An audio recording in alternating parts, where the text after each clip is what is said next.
Okay, we are live. Okay, welcome to the Highland City Council work session for September 8th, 2020. I have asked Tim Tickball to give us an opening prayer.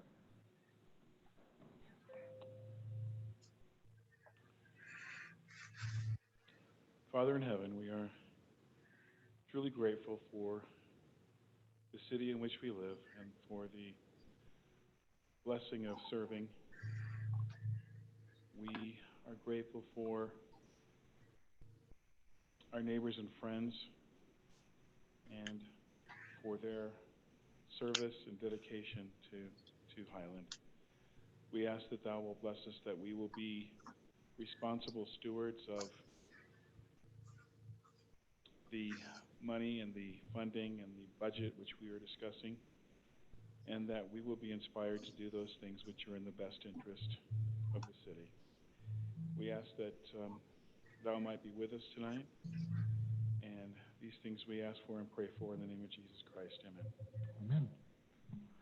Okay, before we get started, this is a staff-driven event. I would like to just make a couple of comments. One,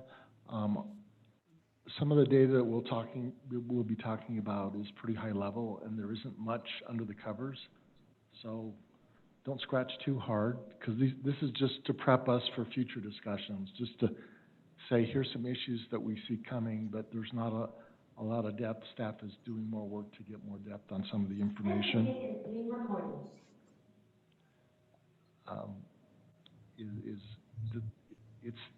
It's incomplete. It's pretty high level on some things. So let's not spend time digging when there's nothing to find. And they'll let you know, but just know that no matter how much you dig, there's nothing there. Why do you keep looking at me and Scott? Well, you're adding Scott to the mix.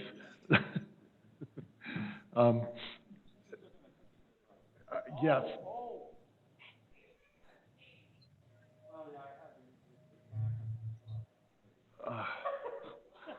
So you get an indulgence on that one, Scott. So for future notice, anybody that brings cookies or other treats can be 5 minutes late, and there's no questions asked. I'll never be late. No. You don't want my cookies. The other is, remember, we agreed to leave at 10, so, or earlier, yes. Let's not push it to 10 if we don't need to, but I will give reminders occasionally. And with that, I'll turn it over to staff. They have done a lot of work, and I appreciate everything they've done to date, so thank you in advance. Mayor, before we turn it over to Fred and Tyler, I'm going to remind you guys, because Fred's participating remotely, we get quite a bit of feedback when we have remote. So I am going to be muting us when Fred is talking. So you might need to give me a minute before Fred can hear you, essentially.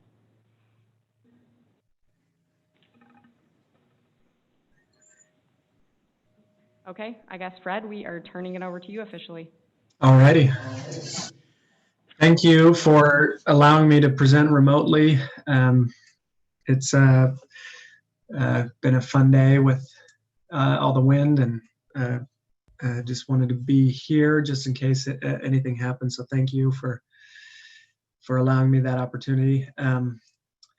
I'll go through the presentation I have. This is a draft presentation of the impact fee analysis as we've calculated each of the fees to date.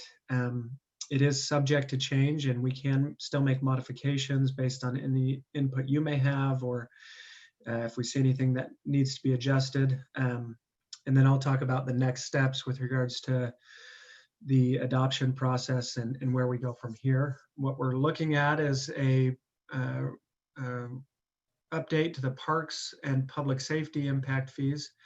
And then we're also looking at amending the transportation and water. So not as much engineering analysis associated with transportation and water. There was just some changes that needed to be made to the historic documents, and we'll make those in the form of an amendment. Also, if you have questions, I'll start going through the presentation, but Aaron, if somebody has a question that they want to ask as I'm presenting, just interrupt me and I'll address those. Will do. So process-wise, impact fees are governed by the impact fee statute or impact fee act. We are required to have an impact fee facilities plan or an impact fee analysis.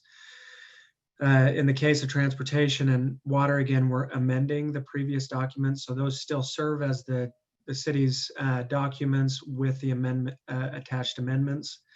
For parks and public safety, we have a combined impact fee facilities plan and impact fee analysis that we'll present when we move into the adoption phase. Each impact fee analysis is governed by a similar methodology as it relates to the elements that go into the calculation of the impact fee. We have to look at demand, level of service. We have to look at the combination of existing facilities and potential new facilities to serve that level of service and demand. And there may be facilities that fall outside of that level of service, either in the form of repair and replacement projects or facilities that are intended to raise your level of service. Those cannot be included in the impact fee equation. So we have to be careful of that and remove those outside costs. And then we add to that any financing element that may have been used. So in the case of outstanding bonds, or that may be used in the form of future financing, and that those costs can be included in the calculation of the impact fee. All of that comes together under what's called a proportionate share analysis. And that's effectively dividing all of those costs amongst the tenure or the demand horizon that we're looking at. Process-wise, we're here kind of in the middle looking at this work session stage. We have completed, again, a preliminary analysis. As I said, we may jump back a few steps if there's changes that need to be made. Next steps being noticing for public hearing and then approval of the impact fee enactment or ordinance. And again, that the statute has been updated in the recent years to allow for a 90-day wait period for any increased impact fees. In the event that there's a decrease to the impact fee, which we're showing some of the fees going down for the city, those become effective immediately. So there's no 90-day wait period for a decrease in the fee. So looking at some of the details for Parks and Recreation, we'll kind of step into briefly those main elements with regards to the proportionate share analysis. And then I'll show you what the calculated fee is coming out to and how that compares to your current fees. We look at a citywide service area for all of the impact fees that we're looking at. For Parks and Recreation, we base this on a level of investment per capita. So what that means is we're requiring new development to maintain the same investment on a dollar basis per person that you've provided to your current residents. Rather than defining the level of service strictly on amenities per thousand or acreage per thousand, it provides a little more flexibility for you to expend those funds on an investment per capita basis. In addition, we have outstanding debt associated with the construction of facilities, and it's the city's intent to use impact fees to help pay that debt service. As a result of that, we include that element as a buy-in into this analysis. So the actual cost associated with that debt is included in the calculation. Then we just make sure we're not double counting those assets when we inventory all of your other facilities. Based on the level of investment per capita, we're showing, based on projected population growth, of the need to invest another 1.8 million in future facilities to maintain that level of investment in park infrastructure.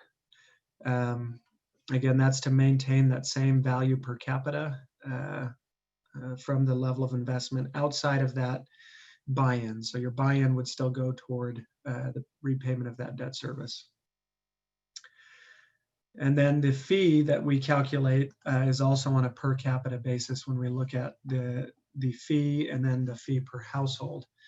So here we show the value per capita of all assets outside of that debt service payment at $870 per capita. And then there's the buy-in fee of $490 per capita. That is, again, the value associated with that bond and the infrastructure funded with the debt. And then there's some professional expense related to the impact fee analysis and going through that exercise, bringing the total value per capita to $1,365. We then multiply that by your average household size for single family and multifamily. That produces a fee of $5,790 for single family, which is a 32% increase above what your current fee is showing, and $4,752 for multifamily, which is a 12% increase. Those changes are not uniform because the household sizes have been adjusted a little bit based on more recent census data. And the reason this is really changing from your previous analysis is this update to your, I guess, the non-buy-in element related to that value. So valuing all the other assets on that per capita basis in today's dollars have resulted in that increase.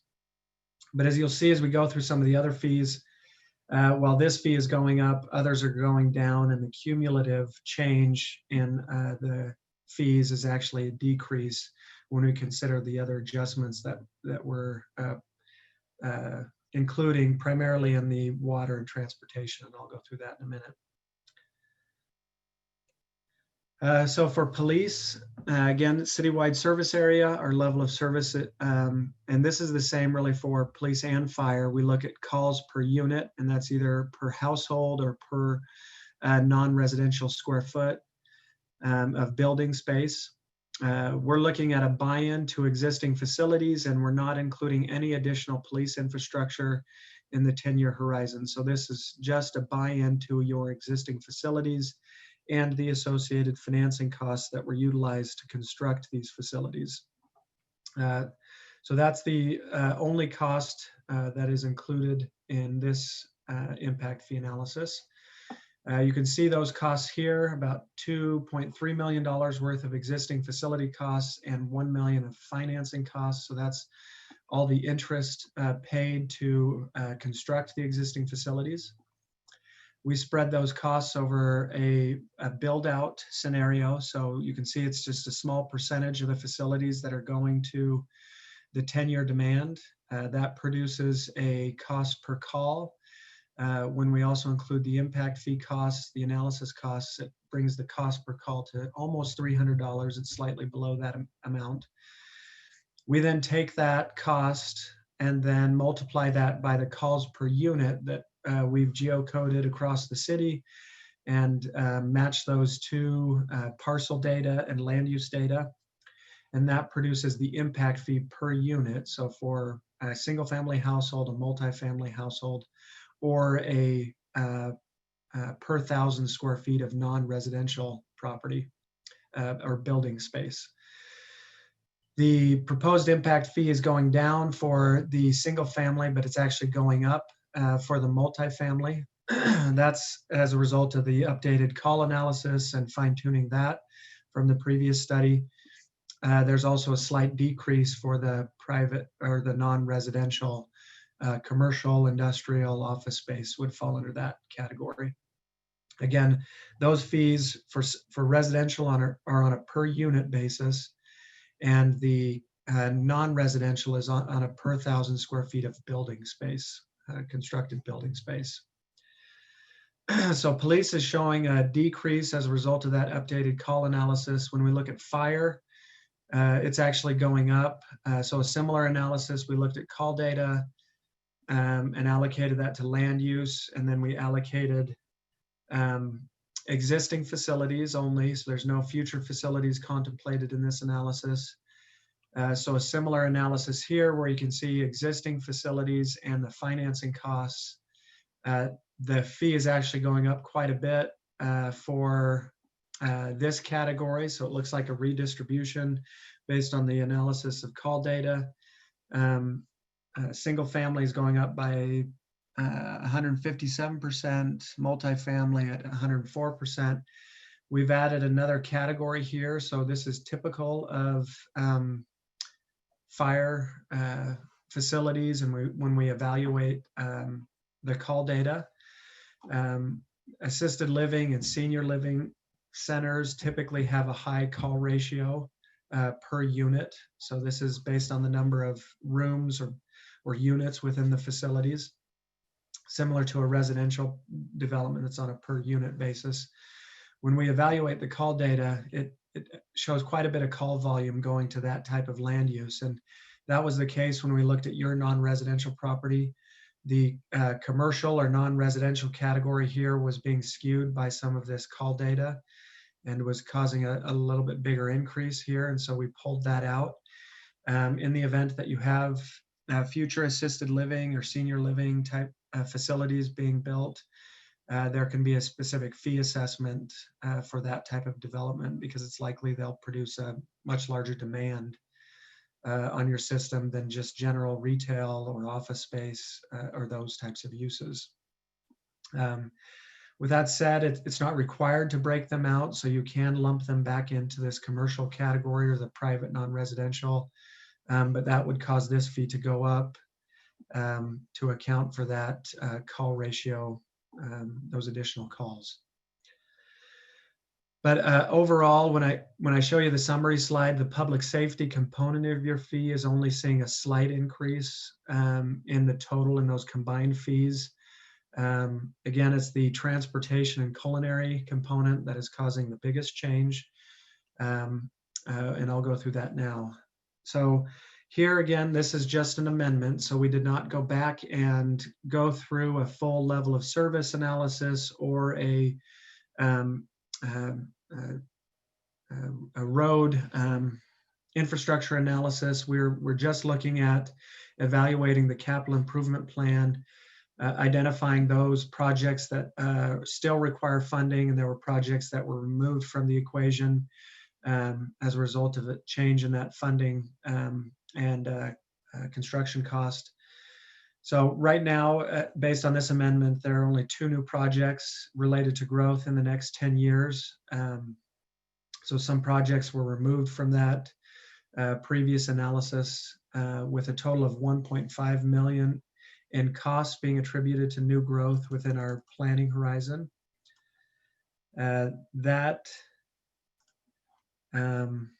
When we look at evaluating that cost, how we apply that cost is on a per trip basis. So evaluating the trips within the system and then allocating that cost per trip to each of the land use types. So here's the 1.5 million in cost. We have these top 2 projects that are remaining in the IFFP.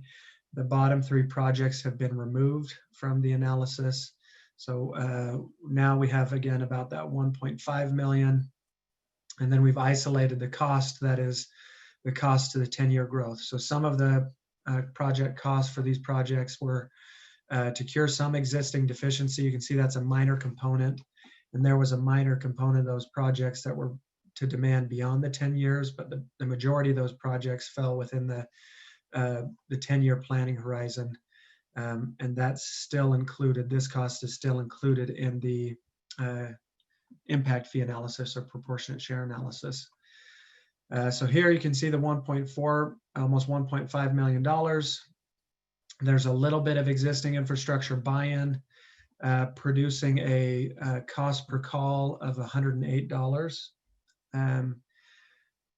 That is then multiplied by a trip factor for each of the land use types that may occur within the city. This is not an exhaustive list. There are other land uses as part of the ITE manual that the city can use to determine the impact fee by specific land use. But here, these are the general categories that are typically illustrated in these types of schedules.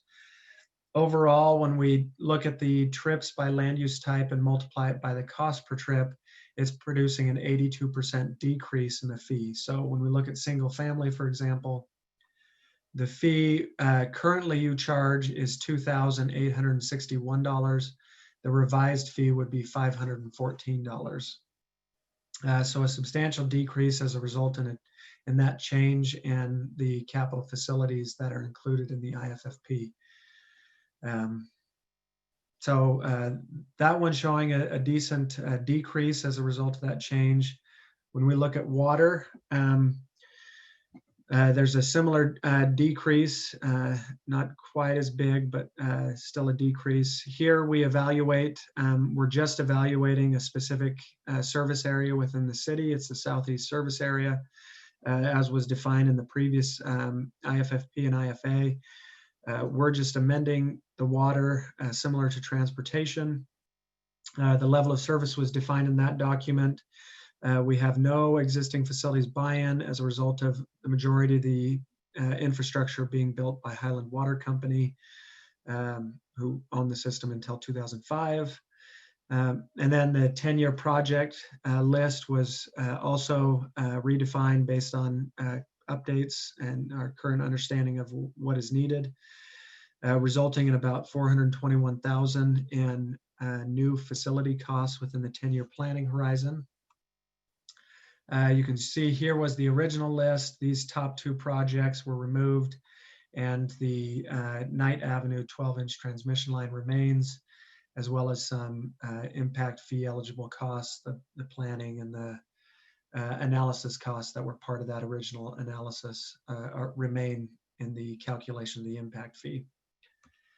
When we look at that on a per ERC basis, so this is ERC is equivalent residential connections, and that's a way to convert both residential and non-residential into a single demand variable. So this includes both types, your residential and non-residential. That produces a fee of $603 per ERC. And then that is multiplied by the different connection sizes and an ERU multiplier.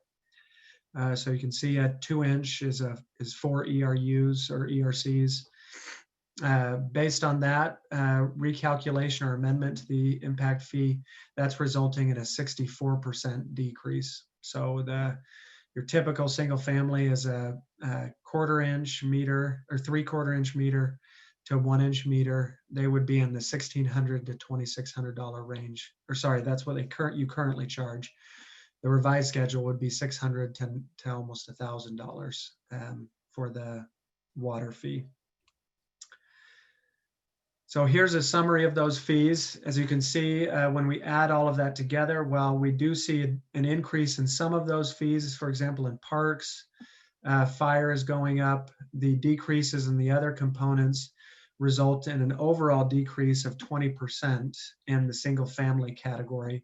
Multifamily is declining by 23%, and the decrease is a little bit more pronounced as a result of, in essence, removing the park, since commercial doesn't pay the park impact fee. But so these changes in transportation and water are a little more pronounced.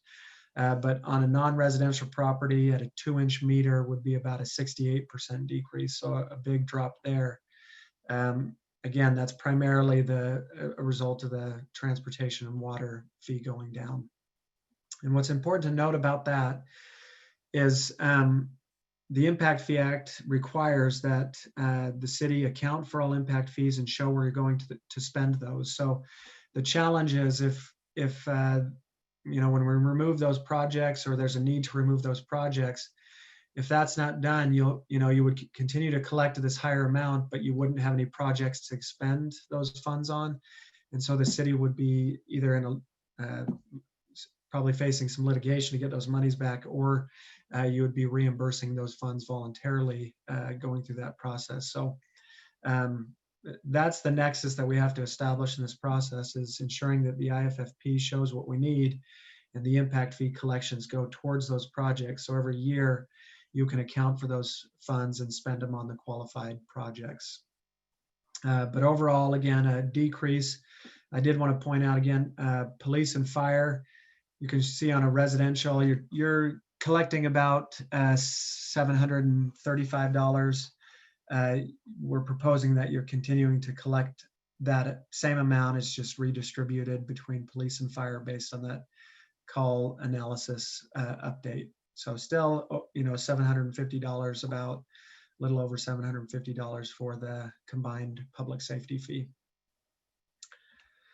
When we look at a comparison of some other communities, looking at that single family residential, because that's the easiest to compare across communities, you're not the highest and you're not the lowest. You're sitting about where Spanish Fork is. South Jordan is higher than your fee when you look at the sum of all of those categories. So from a purely economic standpoint, you're again, you're not the high or the low, but you're falling in line with some other communities across the state. But what this fails to consider is obviously level of service issues. It's purely an economic comparison in the total fee. Also, some of these other communities have other fees that they're assessing. I'm just comparing the fees that you're looking at. But for example, Brigham City has a power impact fee, a sewer impact fee, other fees that we're not really comparing here. So process-wise, we would, from this meeting, we would finalize the impact fee analysis documents and amendments and prepare those documents for noticing. We would also include the certification for those documents. And then we go through a noticing process. So the city has to notice at least 10 days in advance the public hearing and provide specific noticing elements that I'll assist the city in regards to completing those. Once the noticing is complete, then we can hold the public hearing. And at the public hearing, you have the option to adopt, modify, or reject the impact fees. And you can do that the same night as the public hearing if you choose. And then again, there's a 90-day wait period for any increase. So for the Parks and Recreation and the fire component, we'd have that 90-day wait period. But for all the other fees where we're showing a decrease, those would be effective immediately upon adoption of the impact fee ordinance. So that's going through that fairly quickly. We can address any questions you may have if you have any, or jump back if you want to go through any specifics with regards to the individual fee components. I have a question. This is Scott Smith. Yes. I'm not quite sure why our fire proposed fees are so much higher than all these communities you're comparing them to. Can you just kind of explain that again? Yeah, a lot of it has we're at 516, the others are like 200 or 300. Yeah, when you look at the comparison. Yeah, I'm looking at the comparison. I just noticed that's kind of a real outlier. Yes, a lot of it has to do with the level of service that you provide for your community relative to what these other communities. There's probably some economies of scale. In addition, you have financing costs that are included where some of these other communities, I know, for example, St. George does not, at least in this iteration, have any financing. Logan does not. They've eliminated their impact fees altogether. Kaysville did not have any financing costs, so that element can double the impact fee in most cases. Brigham City, their facility is quite a bit older. Their facilities are quite a bit older, and whenever we look at buy-in, you have to use the original value. You can't use the replacement value or depreciated replacement. So that would be the case with Brigham City. They had really old facilities. That original value is really low on a per call basis. And then Salt Lake City, the reason why their impact fee is so low is the majority of their facility is funded with a general obligation bond, which wouldn't be shown here. So new development will pay a property tax to fund their substantial infrastructure. So they have a new public safety facility that captures a lot of that value, but that's covered in a property tax rather than an impact fee. So that kind of shows you some of the, the differences in that level of service comparison versus that economic comparison. So it's facility costs. Yes. You're trying to pay down debt, okay. Yes. Yep.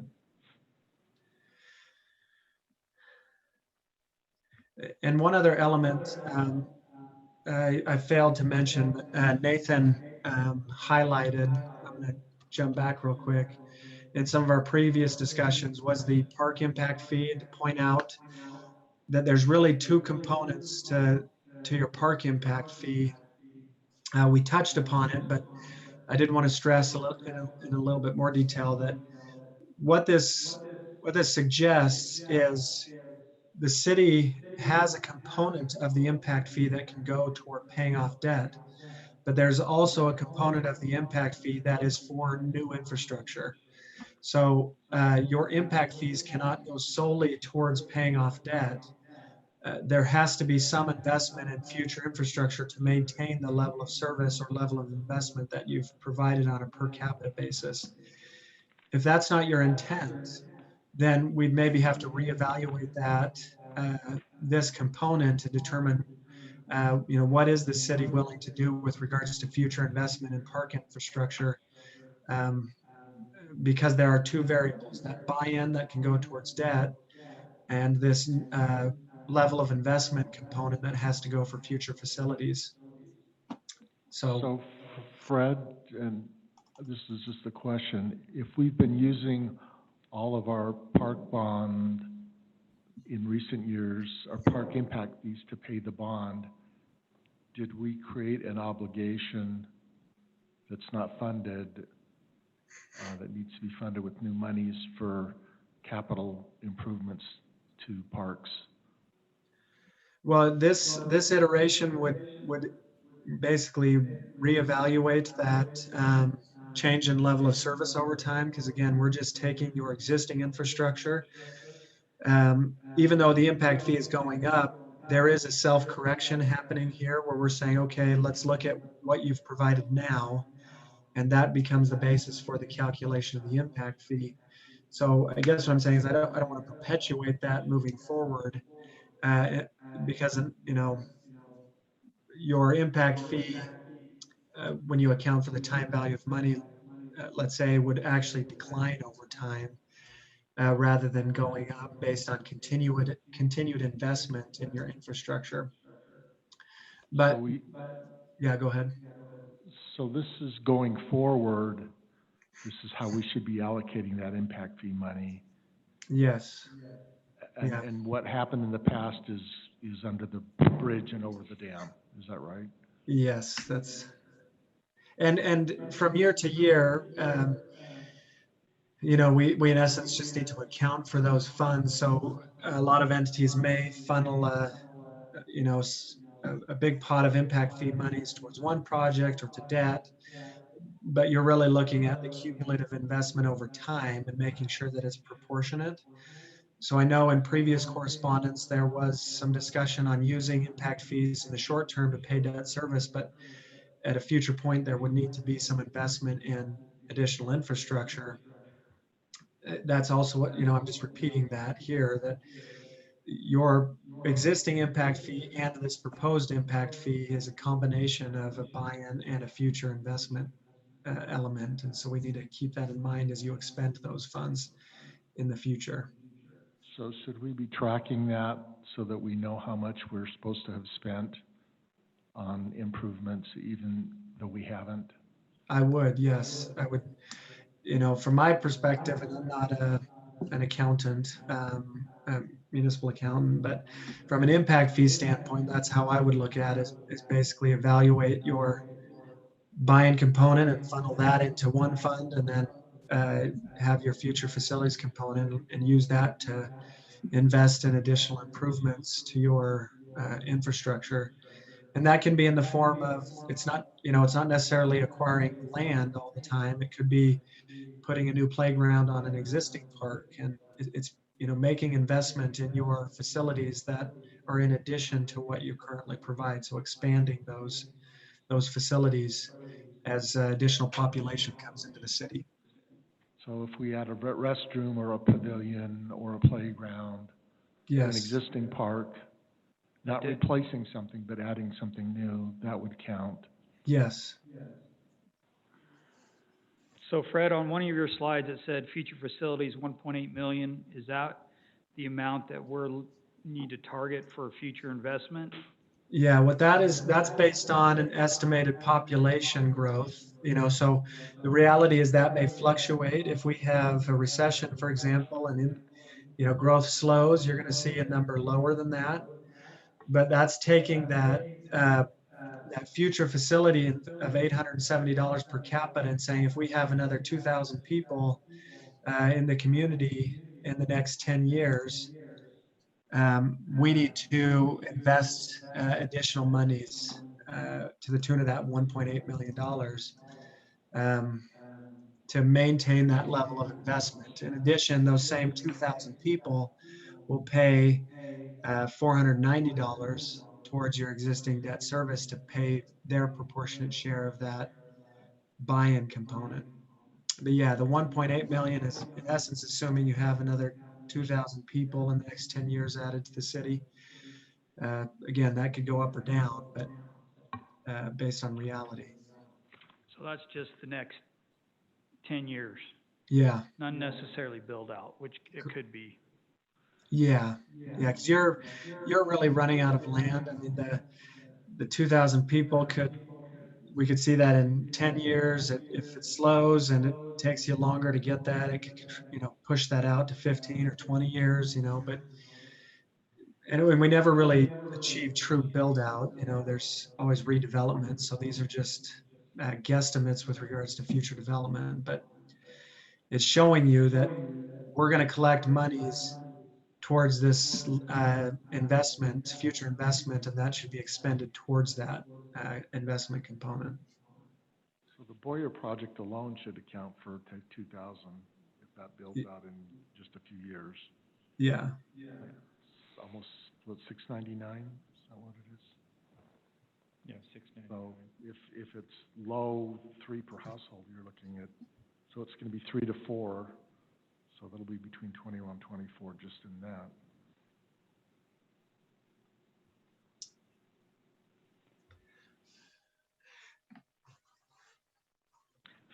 Fred, this is Kurt Osler. Question on public safety with police. Would we, for future facilities, I understand, are you counting facilities only as a building, or if we're looking that we need to add additional officers and their equipment that comes with it, such as police cars and things that way, is that classified a facility, or what is you're classifying as for this physical facility? Yeah, for public safety, only the brick and mortar, the building, can be included unless it's a fire apparatus. So the Impact Fee Act allows for the inclusion of fire apparatus. It has to be over $500,000. But here, that would likely fall under the Lone Peak, who's funding equipment. But for generally speaking, equipment is not allowed as part of a facility, nor are the officers. That's all considered operations and maintenance expense and cannot be included in the facility component.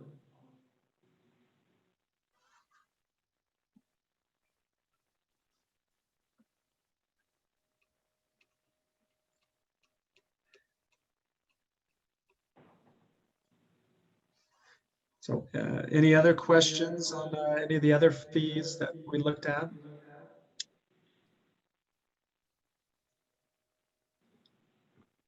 So just so the council knows, the sewer and the PI fee, we are updating the capital facility plans on those, and we should have drafts of the IFFPs at the end of October, so you'll see those in November.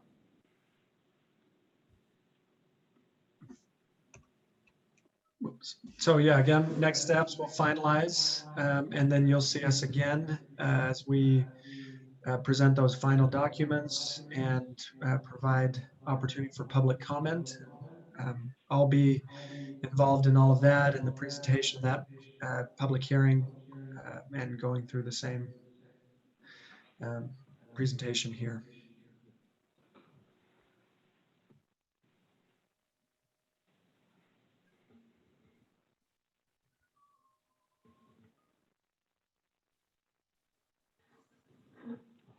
Anything else on this topic, Mayor and Council?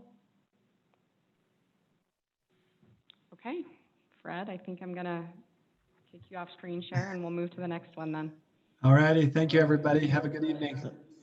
You too. Thank you, Fred. See ya.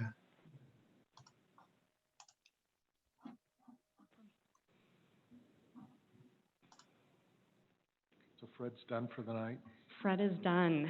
I'm sorry, I should have reminded you, Council, so we have 3 different kind of sections to this meeting tonight, and hey, we are 17 minutes ahead of schedule at the moment. So, now we're shifting over to Mountain Ridge Park, that, myself and Rob Donegan with Blue Line Design will be, going over. And I do want to thank Brian Braithwaite, he's helped us put this, presentation together. So, I will start out, and Rob and I will kind of tag team through here. Is Rob out in the, Yes, Do you wanna Rob is invite in the him in? lobby, he's getting here, just a second. So, Mayor and Council, and Rob, you can go to the podium when you're ready for your section. We're gonna review the current plan, where we're at with Mountain Ridge Park, do a brief overview of the history of how we got here, because the last time we were really talking about Mountain Ridge Park, it was with a different city council, so it's been about a year. We're gonna hit that very high level, and then go over kind of the next steps in terms of the costs, the financing, the phasing, all of that. What I'm wanting out of you tonight, is what park elements do you want us to prioritize? What preferred phasing do you want? And then what funding sources are you okay with us using? So I have some high-level information on both of those that I'd like some direction on, and then after that, we'll be able to come back in a future discussion to give you a final phasing proposal and spending plan, at that point. So, there were several meetings held in 2018 and 2019 regarding Mountain Ridge Park and the development of that park. During that time period, while there was a previous plan previous to that, we went through multiple park iterations, including a 27 tournament level pickleball court plan. In April of 2019, the council at the time directed staff to revise the plan away from that level of pickleball courts and revise the plan based on feedback that we had gotten from those various open houses and from the resident survey.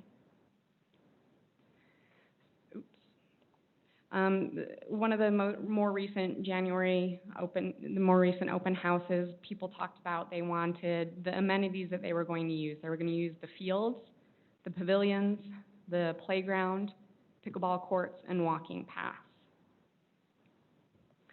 Over 2019 and 2020, we asked questions on the resident survey about the park. In 2019, 62% of our respondents said they did not want to see large sports tournaments in Highland, which is part of the change from the 27 pickleball court plan. If you look at 2019 and 2020, what new elements do people want to see in parks? So I've listed the things that fell in the top 5 categories, one of the 2 years.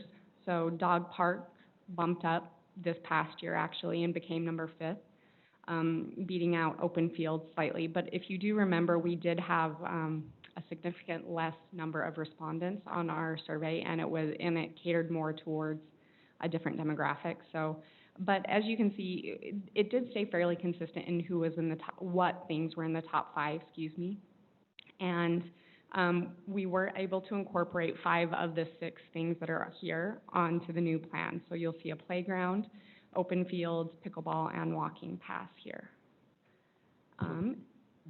Go ahead, Mayor. The Cedar Hills, the new park at Harvey Park, is that playground considered an all abilities playground?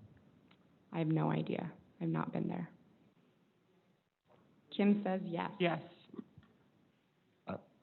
Yeah, and I would concur, because it has, It has all ability yeah, elements to it, so yes. and it's accessible, by wheelchairs, all of it, right? Mhm. All right. So for those of you that haven't, it's a really nice park. you haven't gone there. It's really, really nice. Okay, Mayor and Council, I'm gonna bring up Rob and let him talk you through, the updated plan.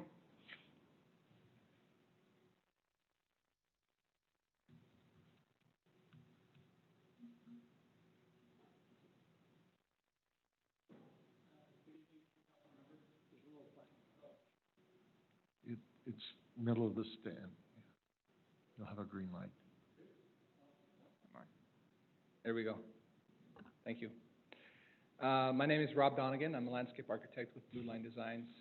We've had the pleasure of working with the city staff over the last couple of years on designs for Mountain Ridge Park, and are happy to see that it might move forward from where it's been. So I'm glad to be here. As you see in front of you is the revised plan. Again, it's very sketchy and conceptual in nature, but what it presents is a modification from where we were at. As Aaron mentioned, the former plan had 27 pickleball courts in it. Obviously, for various reasons, that's not the intent anymore. But there are some similarities from the plan that where we were and where we are now. As you see at the top, on the north side of the park and the northeast corner of the park, we did keep a significant amount of parking as part of the plan. And that's obviously to feed the amenities that will reside here, including the pickleball courts that we still have in the plan in the northeast corner. We're proposing 8 pickleball courts there. To the west of those pickleball courts, we're proposing an all-abilities playground area. And if you're familiar with the old plan, we had that element in the old plan as well, as more centrally located on a north-south, from a north-south direction. This is brought it closer to the parking lot, which is good for accessibility. Just south of that playground, all-abilities playground right here, is a large pavilion and restroom combination. The design of that will have to be finalized as we move into final design, just understanding the desires and programming that the city wants to see there. Originally, when we had more pickleball courts there, the thought was potentially we could run tournaments out of that pavilion and the restroom building. We still may want to keep it a large facility. The pavilion could be reserved. And obviously, having the restrooms there in a central location, north of the soccer fields, south of the playground, and west of the pickleball courts is a good location. In addition to that, around that same playground area, we also have provided 2 smaller, we're calling them medium-sized pavilions. And the reasons for those are for families, smaller groups that want to have shade, obviously, at the playground area. In the case that the large pavilion is reserved or being used, they still have that opportunity. Finally, on the south end of the park, obviously, as you can see, the amount of multi-use fields has increased from the previous plan, providing a nice, large open space that could be programmed, obviously, for soccer, lacrosse, different open field sports, or it can just be used for, throwing a football or frisbee with your family. To the couple different items that we have on this plan, to the west of the playground area, there's just kind of a little leftover open space, kind of a multi-use lawn area there. Again, for when the fields are being used, there's still a bit of lawn, again, to throw a frisbee, a football, or have a picnic. As Aaron mentioned, one of the top amenities that people would like to see in their park is a walking path. So you see from the parking lot, from the playground area, and around the fields, there is a connected circulation path for pedestrians to walk around and enjoy that use. Certain thing, we can measure the distance of that path and put markers on the ground just so people know, how many laps is a mile and different things like that. So I think it's a very, very usable park with great amenities. We haven't, again, eliminated the pickleball use there. I think 8 courts is a good number of courts for community use, and I think they'll be very well used. We're excited about the All Abilities Playground. We believe there is a lot of need for that. There's also funding sources that can assist in getting that constructed. And we're just excited to see the progress, the project move forward and assist you in any way possible. If we move on to the next slide, we get into the dollars. We don't want to talk about money, right? You don't want to talk about money? Unless it's COVID funded, right?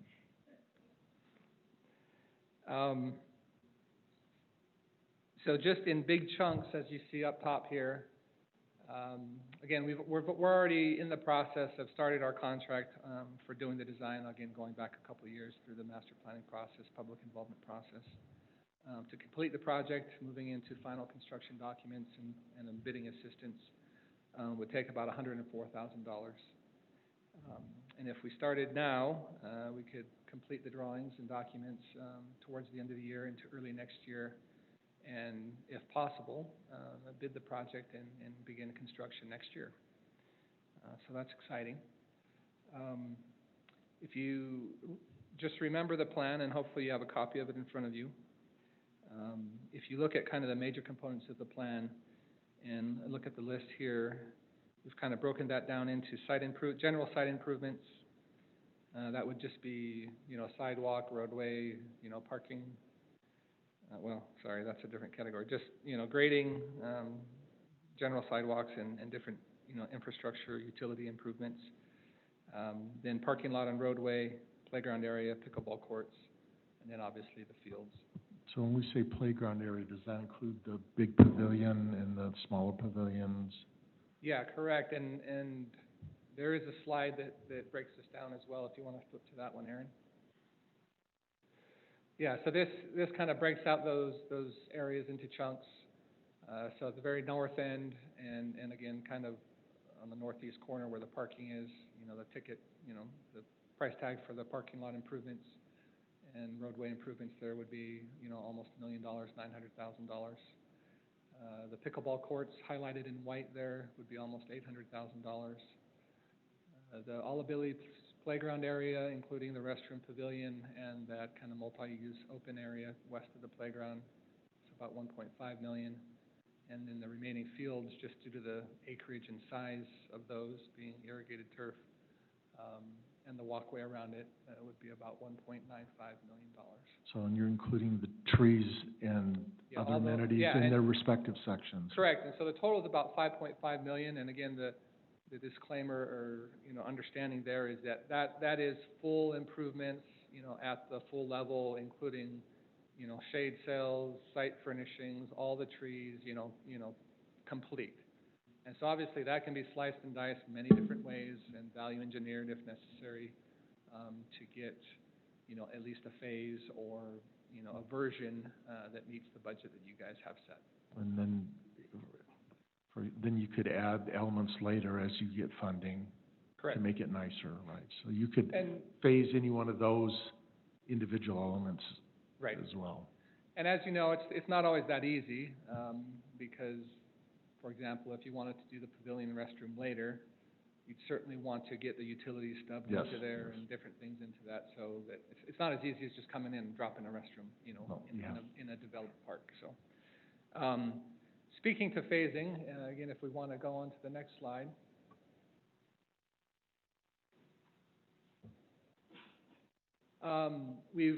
We've prepared two very simple phasing options to present to you today.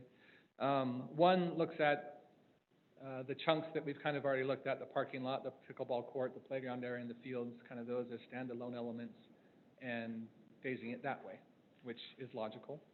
The second option looks at maybe combining some elements, so taking a part of the parking and grouping it with the playground area, because you need parking for the playground area, or taking part of the parking and grouping it with the pickleball courts and one of the fields, or all of the fields. So it's just more of a mixed option. So if we go to the first one there, again, area A being the parking lot access from its surrounding roadways, area B being the playground area, C being the pickleball courts, and D being the multi-use fields. And again, those aren't in any specific order. Obviously, in any one of those, you'd want some level of parking associated with that. So it just depends on what the desires and priorities of the city are, of what you want to develop first, and what budget you have. So if we go to the next one, again, kind of a more of a mixed approach. Again, this one, does kind of develop, well, A is parking and playground. B, pickleball courts, parking, and a field. And then C is kind of the remainder of the fields. And again, there's pros and cons to all of these. The pros of doing this mixed approach is, again, you get a little bit of parking with some other amenities, and so you're not just focusing on pickleball, you're not just focusing on soccer. You get, kind of a multiple approach to the amenities there. And we know that, again, any amenities that we put in up front are gonna want some parking and access. So this kind of takes that mixed approach to the park design. And I think that's the last slide I have. I'm gonna get into funding, but before I do, council, do you have any questions specifically for Rob about the plan itself? Well, I'm just trying to figure out the All Abilities Park. How does that compare to Harvey Park size? Is that about the same size as Harvey? Do you guys know? I do not know. Do you know what the square footage of? I have no idea. That's something we might have to look into. But I guess the question, when you're looking at this area for all abilities, what size is that? What are you looking at that area to be? Again, very high level. We haven't really got into the final design of any of it. Correct. And so the size of it really depends on the budget, how much you want to spend on the equipment in there. So the size could morph and the grass size could get smaller. Correct. Just depending on what. Yeah, so this really just kind of shows a high-level programmatic approach, knowing that we want the playground centrally located, knowing we want the pavilion centrally located, that we want it accessible from the parking lot. So you've probably developed, designed some other parks here recently. I think, did you guys do this, the Spanish Fork? We worked on the Spanish Fork Sports Park, that had the pickleball courts and a couple ball fields in there. Because they just opened up also an all-abilities park down in Spanish Fork. Were you guys part of that design? We were not, no. Is there others, I mean, just so we can kind of, is there other parks? Because, we've all went to Harvey, I believe. We come away with grandeur in our minds. I think that was a very nicely designed park. It's flowing. I was really surprised going there in the middle of the day, how busy it was, and then going there at 10:30 at night and seeing a totally different demographics about how busy it was. I haven't been down to Spanish Fork that just opened I drove past it with all their lights, but never, I saw there was a lot of cars there, but I didn't physically go to the park. So is there, as we're looking, is there some elements that you notice? I know that we have our survey from our residents. Are there some elements that we have not considered here that have been something that other parks have put in that have become, future thinking that, when I went to Harvey Park, I'm going, okay, they got that rock wall, they've got the zip line, I know they had the splash thing, I was surprised the basketball court, I would have thought not going to be busy, and it was busy. It was just, there are different elements. I just thinking, I didn't think it was going to work in the parks, but they were. Right. Is there some things you've noticed in parks that we aren't considering here that might be a suggestion to consider? In regards to all abilities or just in park design itself? That's a tough one because different communities like different things. Pickleball court is popular. I was actually texting Nathan the other day trying to get him to play pickleball with me, that we went to a complex we worked on that had 16 courts. And So Spanish Fork put in 16. Lehigh is considering putting in the competition courts down at the Peck Park. So as we look, we're designing 8 pickleball courts. Is that something as you're seeing with the need? Are we going a little too shy that we should maybe look to have 12?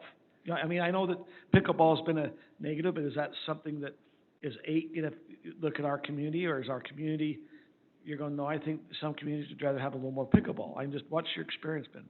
I think 8 from a community use standpoint, and again, being through part of the process already, if that's the emphasis, and which I understand it to be community use, I think 8 is a good number. Like I said, the complex I went to last weekend was actually in Clearfield, a set of 16 courts there, and that's a lot of courts. You go there, and C-to-C courts, and, which isn't a bad thing, but it's a lot of courts. Now, with that said, every single court had people playing on it. And it was at night, again, it was summer, so it was at night, and the lights were on, and so it's favorable that way. We're working on a park in Harriman right now that's under construction that has a little more unique elements in there. And I can't remember, I should know this, my son plays it all the time. It's an octagonal ring, and, there's a ball in there, and you kick it around, it actually has walls in it. I don't know if you're familiar with that game, but we have a park that we're putting one. What's that? Futsal? Not futsal, no. But Mapleton's gonna be building some futsal courts as well. I think in reality, these things are cyclical and they come and go. Tennis is popular, basketball is popular, pickleball is popular. But in the end, I think it's important for your neighborhood park, your community park, to have the core elements. And really, as boring as it sounds, your survey emphasized it, is that people want walking paths, people want shade, people want gathering opportunities, people want areas to rest and relax, people want multi-use spaces. And so I wouldn't get too hung up on, what's the hottest thing right now. Because then, you can get a, skate park in here. Dog parks are super popular, but, that takes a certain amount of acreage as well. So I think, for serving your community desires and community uses, I think what you have in here is good. Whether it's pickleball or some other court use, we do see a lot of times that basketball courts don't get used a lot, especially in, the LDS community where you have buildings that have indoor courts. That's a lot more favorable environment than outdoor courts in the middle of the summer. Tennis is great, but again, tennis usage, you see a lot of communities converting their tennis courts into pickleball courts. Okay. I was just thinking the higher basketball court usage might be because all the church buildings are closed. That's what I was just thinking. I didn't think about that, because we have a basketball over at one of our parks. Actually, I've driven past our new park that we have in Canterbury South. And, when we go, some call it Canterbury Circle, some call it Canterbury South Park. We have 2 pickleball courts. Now, they don't have nets there.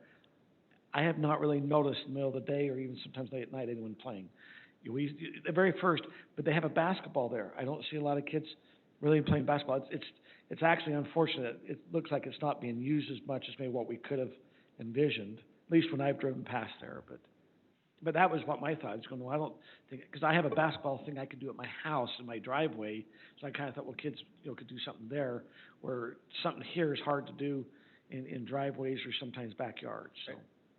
And I would say though, if you do pickleball, that I would do lights, and whether that's immediately or in the future, that just The plummet for lights anyway. multiplies the use of the courts. And that would be actually the same for basketball as well. Gaga Ball, by the way, was the name of the... What's it called? Gaga Ball. Like Lady Gaga, Gaga Ball. Anyway. Is that a marketing play on her part, or? No, it's not. No relation whatsoever. But, again, so like I said, there's all these, various uses that people find to be fun or not fun.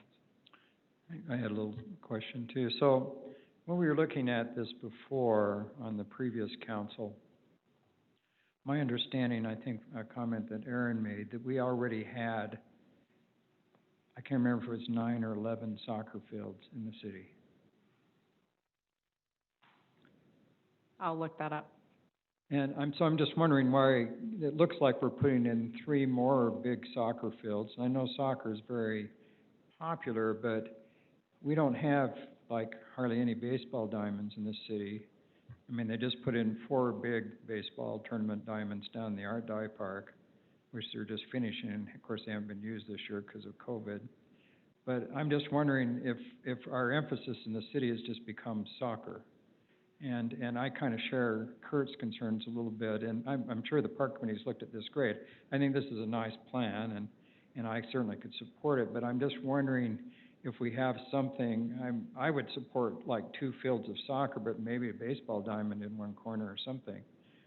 It just seems like we're emphasizing one sport in the city, and maybe that's the most popular thing now, but I don't know. It seems like we've got plenty of soccer fields already. Hey, Scott. Yeah. I would back you up on that one. I have kids who play both soccer and baseball. Yeah. You know, there's always lack of baseball fields, and I think 3 soccer fields is a little excessive. I would do 2 plus baseball, but That's what I would recommend, is at least a baseball diamond in there.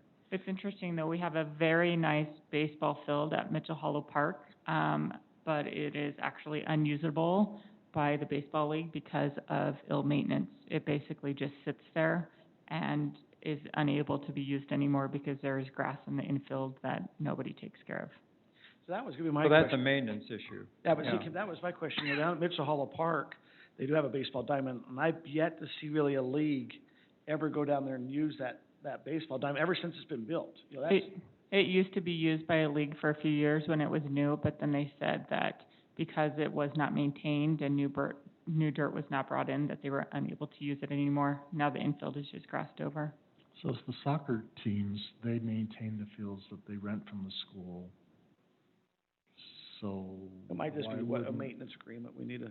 No, but that's just what they do, is that they maintain the fields. So And does baseball not contribute to field maintenance then? I think they'd contribute to field maintenance, but it needs a complete overhaul, which according to, I think Alpine, cost about $8,000 to bring in new dirt and get the grass filled out, and the baseball league wouldn't pay for that. You know, since baseball's brought up, we also have some other baseball diamonds. I think we've got 2 over here at Heritage. Does the city own both of those baseball diamonds? It only owns one of them, the other is owned by the school district. And so does that one seem to be rented out during the summer quite a bit? Yeah, Lone Peak, or I think it's called Lone Peak Baseball. My kids have played at it, so I wasn't sure. Uses it's a local league, they use it, they actually, there's a little snack bar there that they Yeah. use and everything, so that field is used. But now, I mean, and I know we talk about soccer, see, I look at the 3, I see lacrosse going on, I see football, I see soccer, you know, I see a lot of sports. Like you said, it keeps it universal. If we change one to be a baseball diamond, I'm worried that we could possibly take out 2 fields. I'm not sure it fits perfect, and maybe it's just the way it's done. I know that there were some, Scott, you'll probably remember, our original design plan showed baseball. The original was supposed to be all baseball, I think. But things have changed too. I mean, Oh, I think yeah. some of the younger kids aren't playing as much baseball as they are, if it be soccer, Soccer. lacrosse, football. And I have no problem with soccer fields, I'm just wondering if we're just catering to one sport in the city, and I agree with lacrosse, though. There's nowhere to play lacrosse. We have to drive clear to Riverton or Bountiful to play lacrosse. So, and then there's ultimate frisbee. Let's be clear, I'm not playing lacrosse. Other people play lacrosse. I'm Brian Braithwaite, just for the record. Just to keep in your mind, in the thought pattern, the idea is for this to be fields, not necessarily soccer. So it's drawn as soccer, and we have a huge group of people that play soccer. But the intent is a couple-fold. We can make this anything we want, so we can play any of the sports. So lacrosse is one, and football is another one that they don't have anywhere to play. The second issue is that we're not going to be able to provide everything for everybody in one park. So the intent was, let's have this be what is heavily needed in the area right now, and then try to identify where we build the next piece. So baseball is actually very popular in this area. The good thing is that Alpine has a lot of fields at Burgess. They just opened up a bunch in American Fork. And so that need is being filled to some degree in those other parks, but we shouldn't be looking to push our needs out into everybody else. We only have this one park that we can work on, and so the intent was, if we were to carve it up when we were originally doing it, to carve it up into a baseball field, it takes so much space and it's non-usable for multiple sports unless you have a removable outer field fence, that it was just difficult to do it. Now, we can do it, we can put it in here, but it's harder to do. So that was the intent.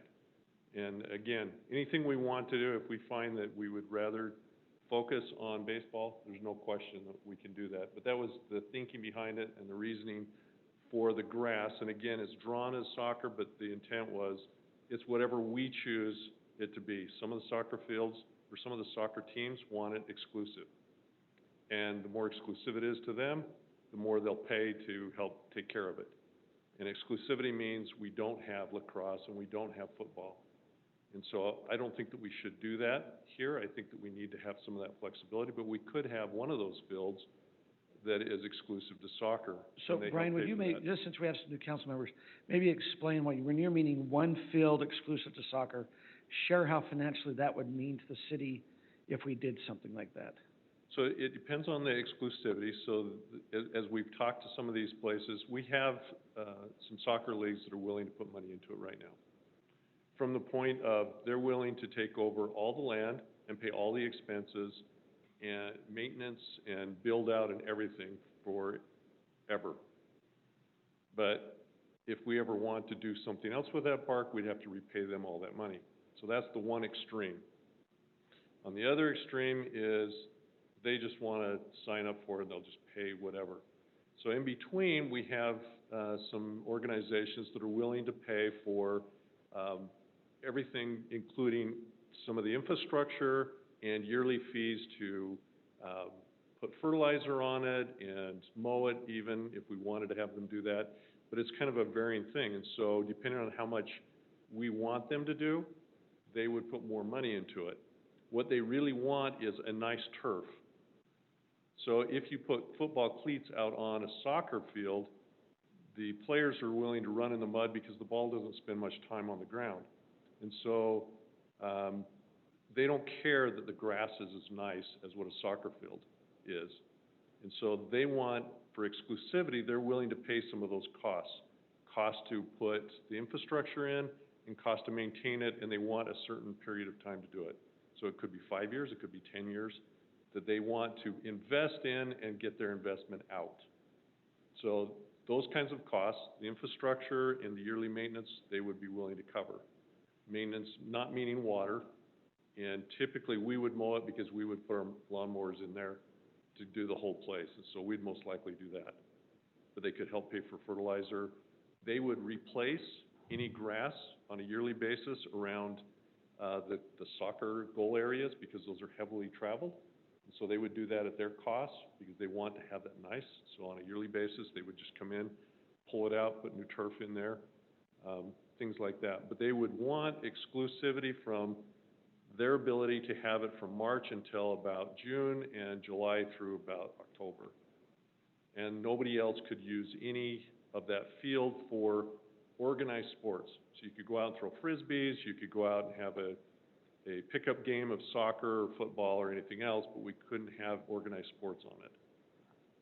So And we that's could- kind of the expectation. You're saying you could limit that to one field, two fields? Correct. You could go as much as three. Wouldn't recommend it necessarily, but one or two, that might make sense. Yeah, I think at least one we have to look at, maybe two, depending on, you know, how much money they're willing to put in and the cost savings and things like that. Because we're going to talk in a minute, Aaron's going to talk about what some of the ways that we're going to fund this, and that's one way to be able to not only fund it up front, but this park is going to cost the city money ongoing. We're going to hire most likely one full-time person to maintain this additional space, more or less. I mean, it's not exactly one for one, but there's a cost that we're now going to pick up. And so that ongoing cost is something we need to be looking at as well. Can I ask a question? Sure. So, you know, in a city of limited means, these sort of arrangements are always appealing, except I think they're hard sometimes to explain to people that they have a public park that only certain people can use. Yeah. And so I always kind of struggle with that because that's some of the issues we deal with the open space parks a little bit, because the people around them oftentimes feel like it's their kind of private park, and so you have all that kind of back and forth. So I, while that's appealing to me, I would really like to know how it's going to work and how we're going to explain that to people. Gee, we can save a lot of money, we can maintain this nice, but you can't use it.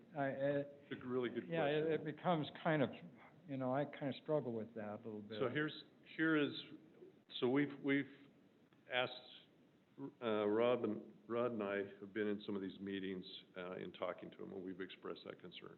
We're not gonna have city police over there or employees policing it all the time.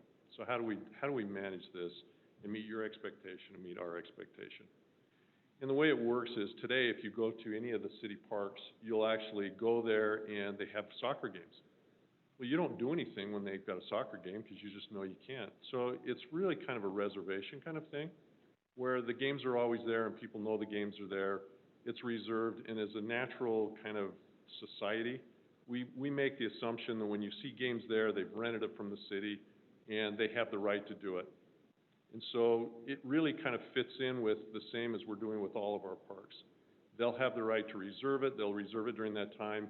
We will put signs out there that show that this park is not to be used for any organized sports. Organized means that that we're not going to rent it out to a football team to play on that field. And if we see a football team practicing, we will stop them from doing it. Meaning, as a general rule, if they go over there and do it, we're not going to police them that day, but if we find out they're doing it, we'll go talk to the coaches and say, you can't use that field, but you can use this end. You can use these fields over here, one or two that we would use, and say, you can use that end, but you can't use this end because they're paying for that. And if you use this end, they're going to pay for that as well because we want them to help maintain it, but the level of maintenance won't be necessarily the same as what it is down here. So it's a really good question.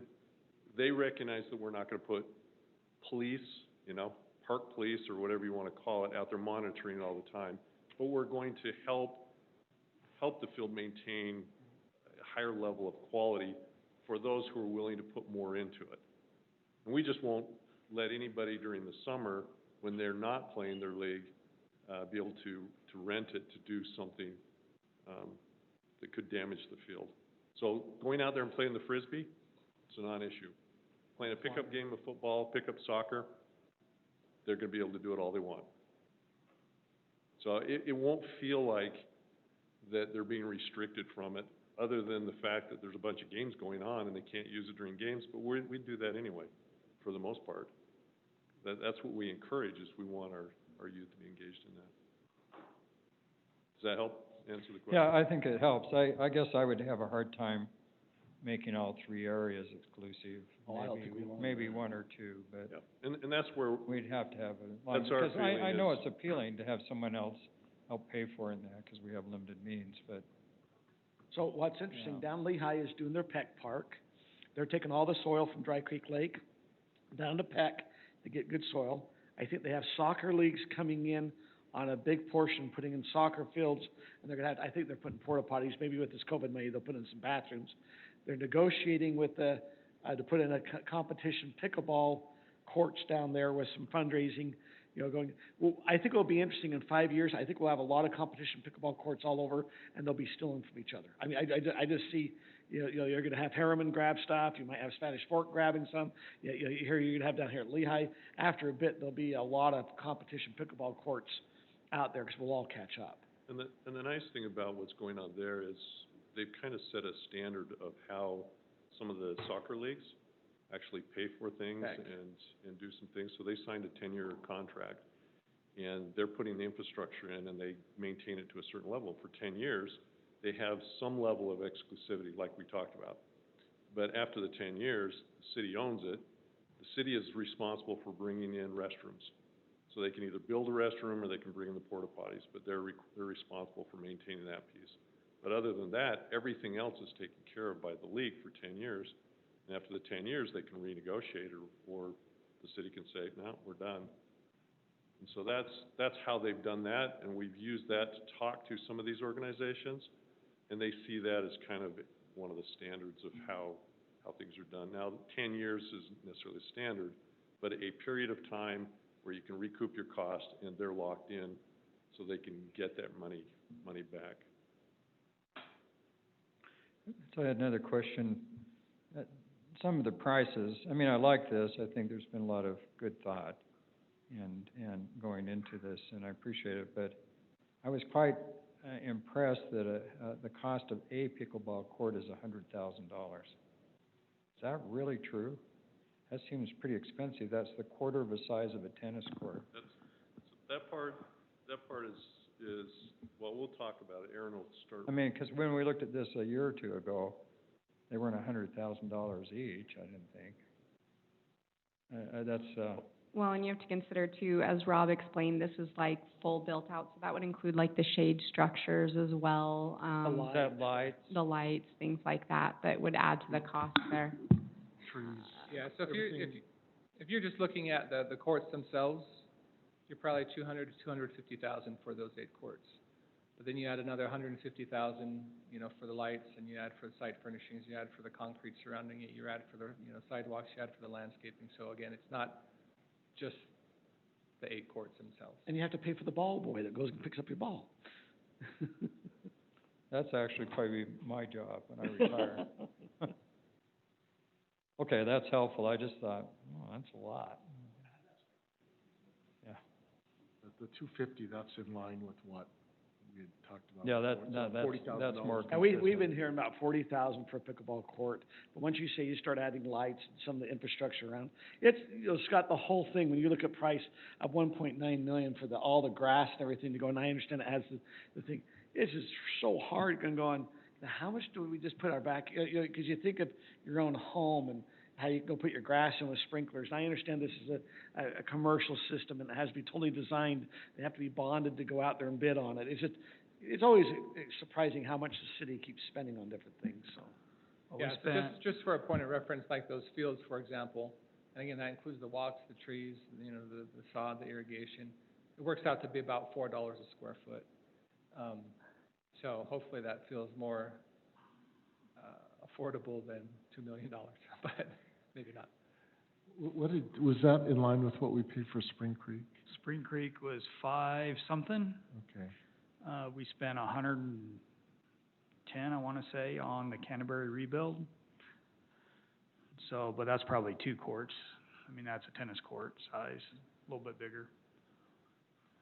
So the $5 includes the playground and the pavilion, or just the grass? That five number I sent, that was everything. That was, it was all in, okay. And the trail, and we did an asphalt trail, not a concrete trail. Right. But, you know, thank you for, you putting this design together.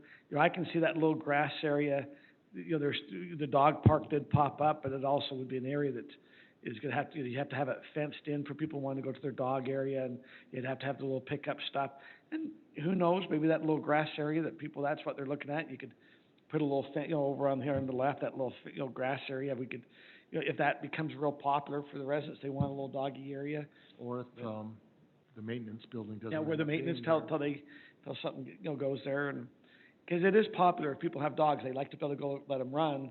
And I don't know if in Highland we have the same issue, because we have a little larger lots, I think the dogs can kind of get out and run. I know, if, you know, to be very open, over by Boyer, this would be something very popular, to have a dog park, to be able to let them off their leash, let them run, and kind of even mingle with other dogs and teach them about things. I don't know if this big park here amongst our big lots would be the best area for a dog park, but we're seeing it here at the city center. We're having Toscana ask, I think we're gonna have Blackstone, we'll have Apple, all of them are asking about a dog park here, because they don't have the grass area to go put their dog on, where I don't know if this big park here would really for a dog park, but it's probably something we're gonna have to look somewhere in the future. I'm violating my own rule, but down, you know, when you go down to the East Park entrance to Highland Glen, you've got the parking on the left or the north side. Yeah. There's scrub on the south side. If you cleared that out, that would be a potential dog area. Yeah, that's a totally unused part of that park that could be used for something like that. It's just scrub. It's just scrub brush.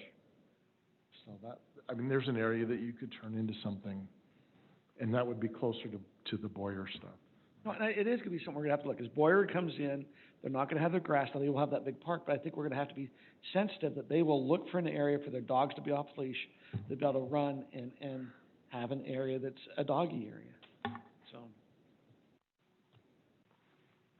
Any other questions, or I'll turn the time back to Aaron? So Aaron, you're gonna talk about funding options, right? Yes, sir. Okay, If we're ready for that. thank you, Rob. Thank you. Coming around to you, but will be just some of the slides, printed out, just because I feel like it's kind of a complicated thing that requires thinking about lots of things at once. So I've printed out some of the slides that I hope will help you as, we kind of continue forward. Okay, so, we've talked about the cost. We're looking about a little over five, let's see, what was it, 5.5 million. So where are we gonna get some of the money from? We do have some unallocated revenue sources that we could pull from, that do not have any legal ties to them.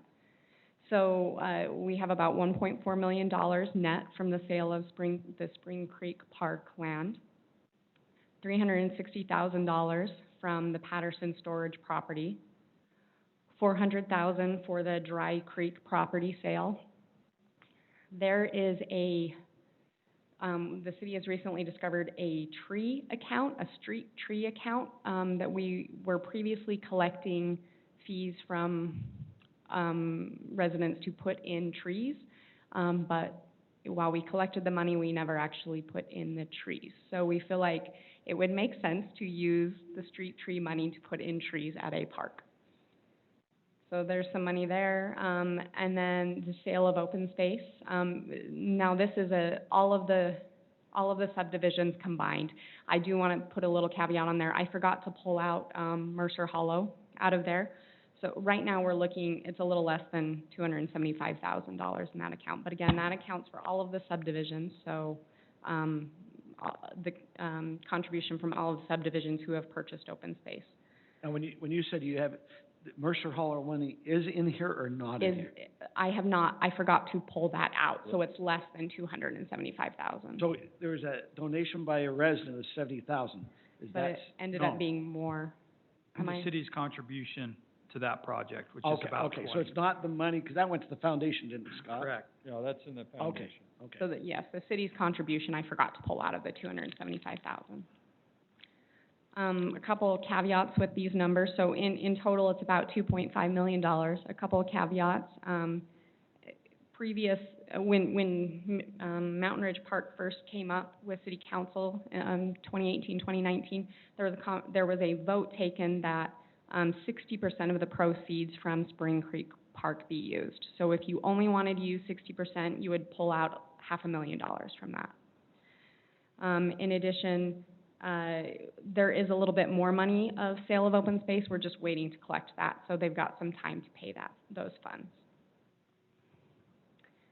Okay, so there's some unallocated revenue sources that we haven't dedicated yet. There's also some other funds that we can use that are already in the city budget that we would just kind of reallocate funds for.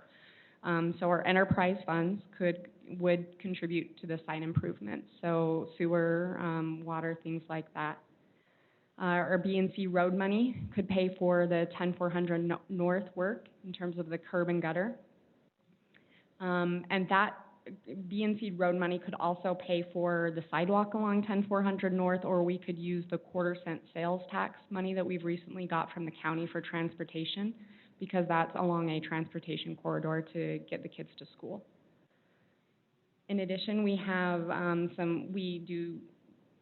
spend some money on general fund trail maintenance that we could potentially allocate to the perimeter trail in the soccer field area.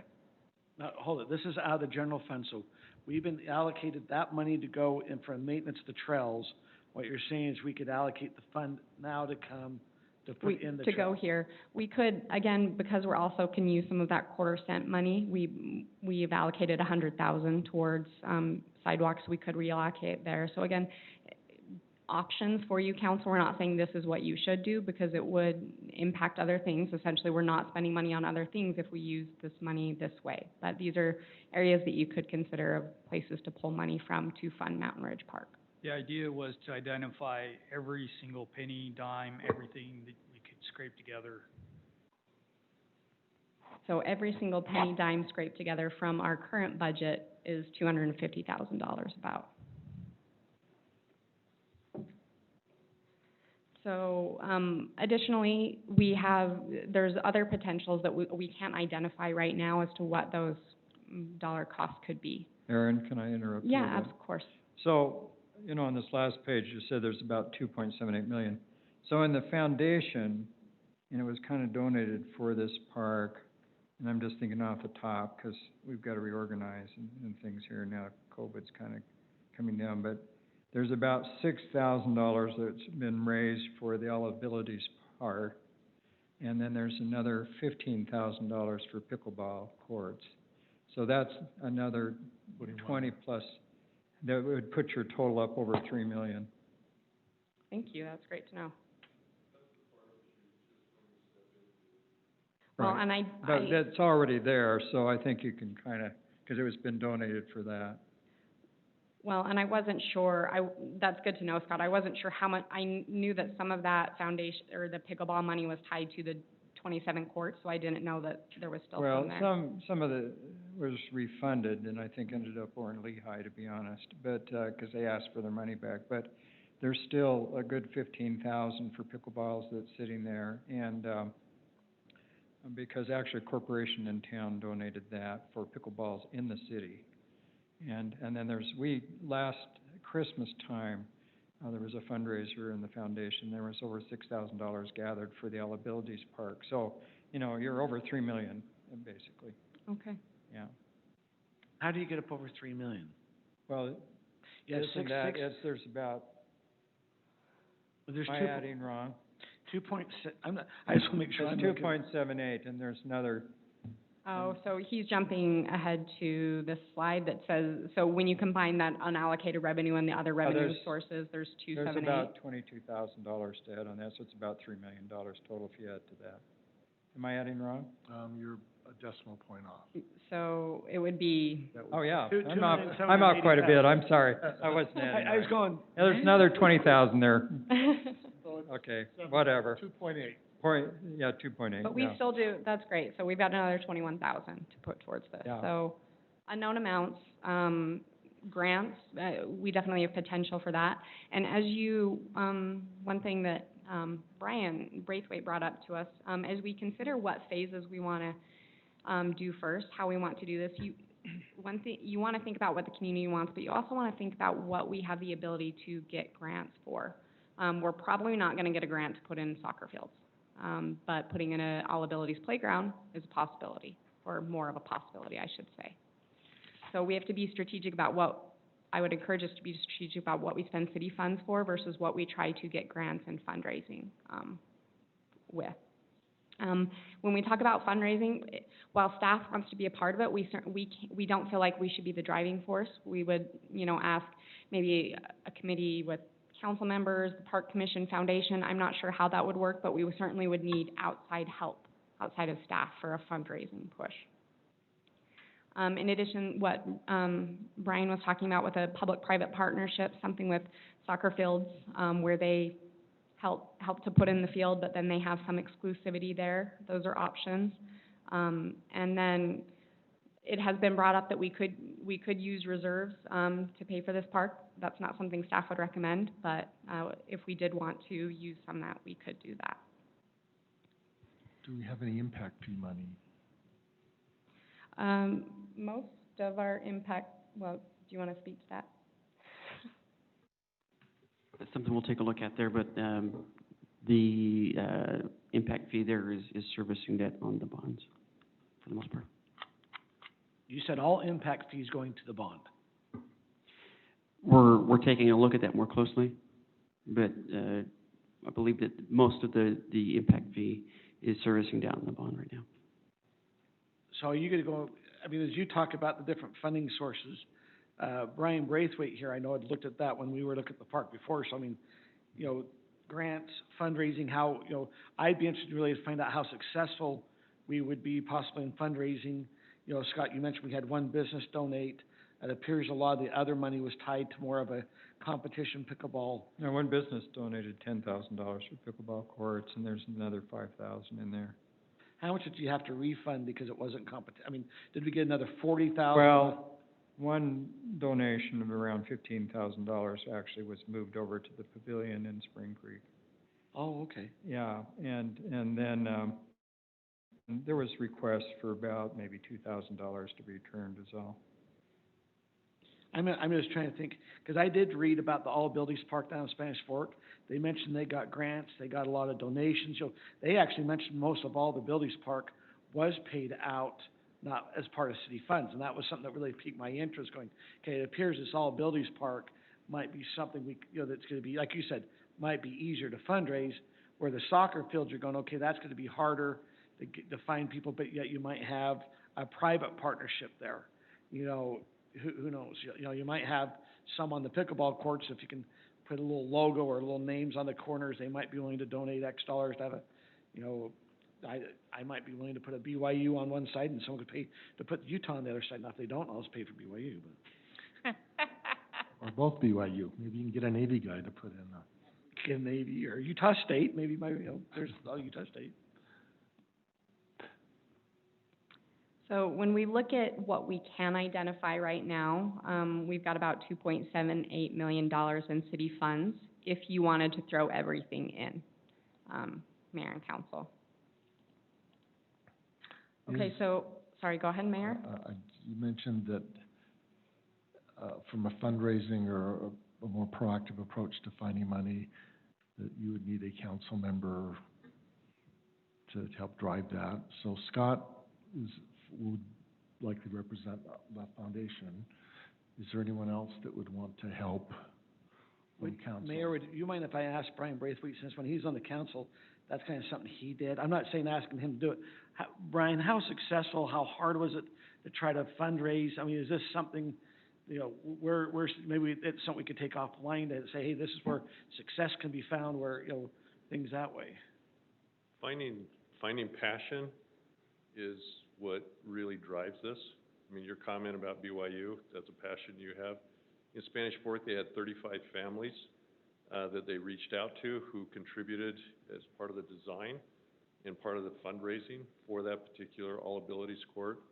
Wing Enterprises contributed a significant amount to that particular park. He had a soft spot for all abilities. And so it's finding the passion of people who want something. So the pickleball people are going to have a passion.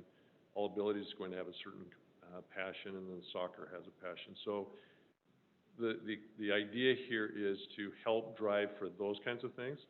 And Erin's going to talk a little bit about, and she mentioned just a minute ago about strategically, when you lay this out and you do it in phases, if you do the phases that you could have passion and get people to contribute, but we pay for it up front, they're not going to contribute later.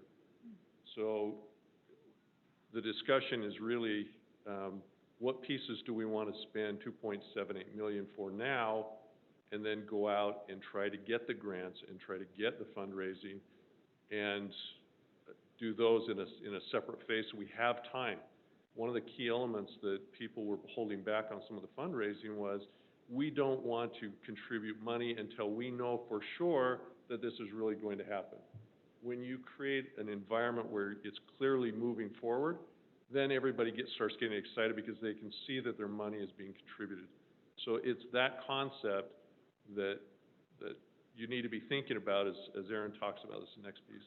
So when you were looking at this before, you had found a group that helped PG with their All Abilities Park?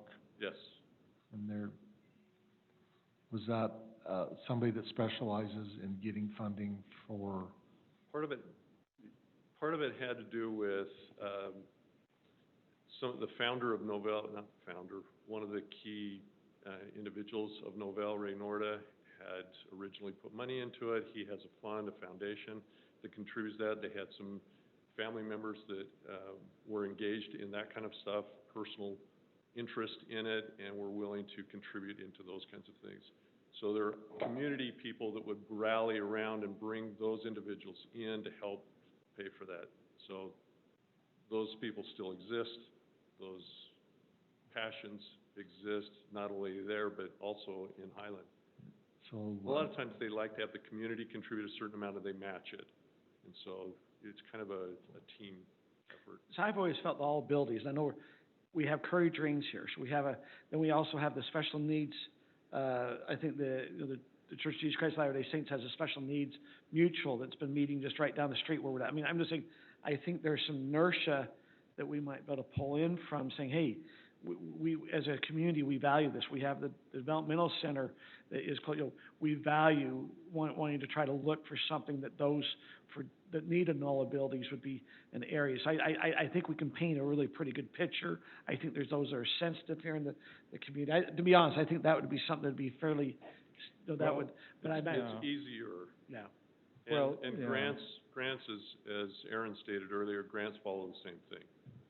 They always require matching, right? They always require matching, but they also are interested in certain kinds of things, and all abilities, and even pickleball for recreation are two things that we know that there are grants that have been given for those types of things. So we're comfortable that we can ask and push for those. A lot of people are asking for them, a lot of people are pushing. The other issue is if you have a park and they can add it into it, they're more likely to give it than an idea. One that's, we're trying to do this, when they can see that it's happening, the grants seem to be more open to come when they know that that money will be used soon and they'll be able to see the results. Because they like to be able to show off the success of the grants. We're giving money and this is where it went, so we can point you to this particular location, and that's where it was used. So I think from our previous experience, this particular park design, I don't think is going to generate the controversy that the pickleball tournament did. Correct. And so I don't think we'll generate, because the problem we were having with fundraising there was there was so much opposition to that idea that the contributors didn't want to contribute because they didn't think it was going to happen. Correct. But I think this is not going to generate the opposition, I would hope, that we had before. And so I think if there's more of a firm commitment and we have city funds, hey, we're going to do this much. Because on the all we did for the All Abilities Park last Christmas on the foundation is we sent out one flyer and generated $6,000, and $4,000 of that was from one donor. Wow. So, I think that if it really looks like it's going to happen, you've got a nice plan for that, I think it would be easy between grants and the fundraiser to raise most of the money just for that. And a significant piece is having the foundation. There's always a higher interest if you have a tax write-off. Tax deductible. And we're going to reorganize this next month, and we could really hit this as a Christmas, because I think people kind of want to see things happen. They're tired of COVID. They're tired of all this negativity in the media, that this is a really positive thing, and there's so many positive things about it. But we need we need time. We need time to do it. And we could help with the newsletter. I mean, I could put it in my mayor's message. Brian, as the mayor asked, how important is it, Scott sounds like with the foundation, how important is it to have council members versus maybe a park commission versus others pushing for this fundraising? What's been your experience? We don't have a whole lot of experience, but my belief is that when they can see that the city is behind it, it doesn't have as much requirement for elected officials because they can see that the elected officials are behind it because it's moving forward.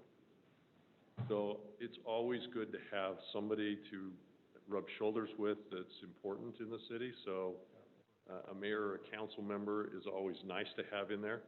But it's not as critical as it was in that last project because a lot of people were saying, I'm not sure it's really going to happen, and talking to a council member to get a feel of whether they were in favor of it or not was helpful. So it was a little bit more critical then. It's always valuable to have somebody from the city council involved. It always adds just another level of positive nature to it.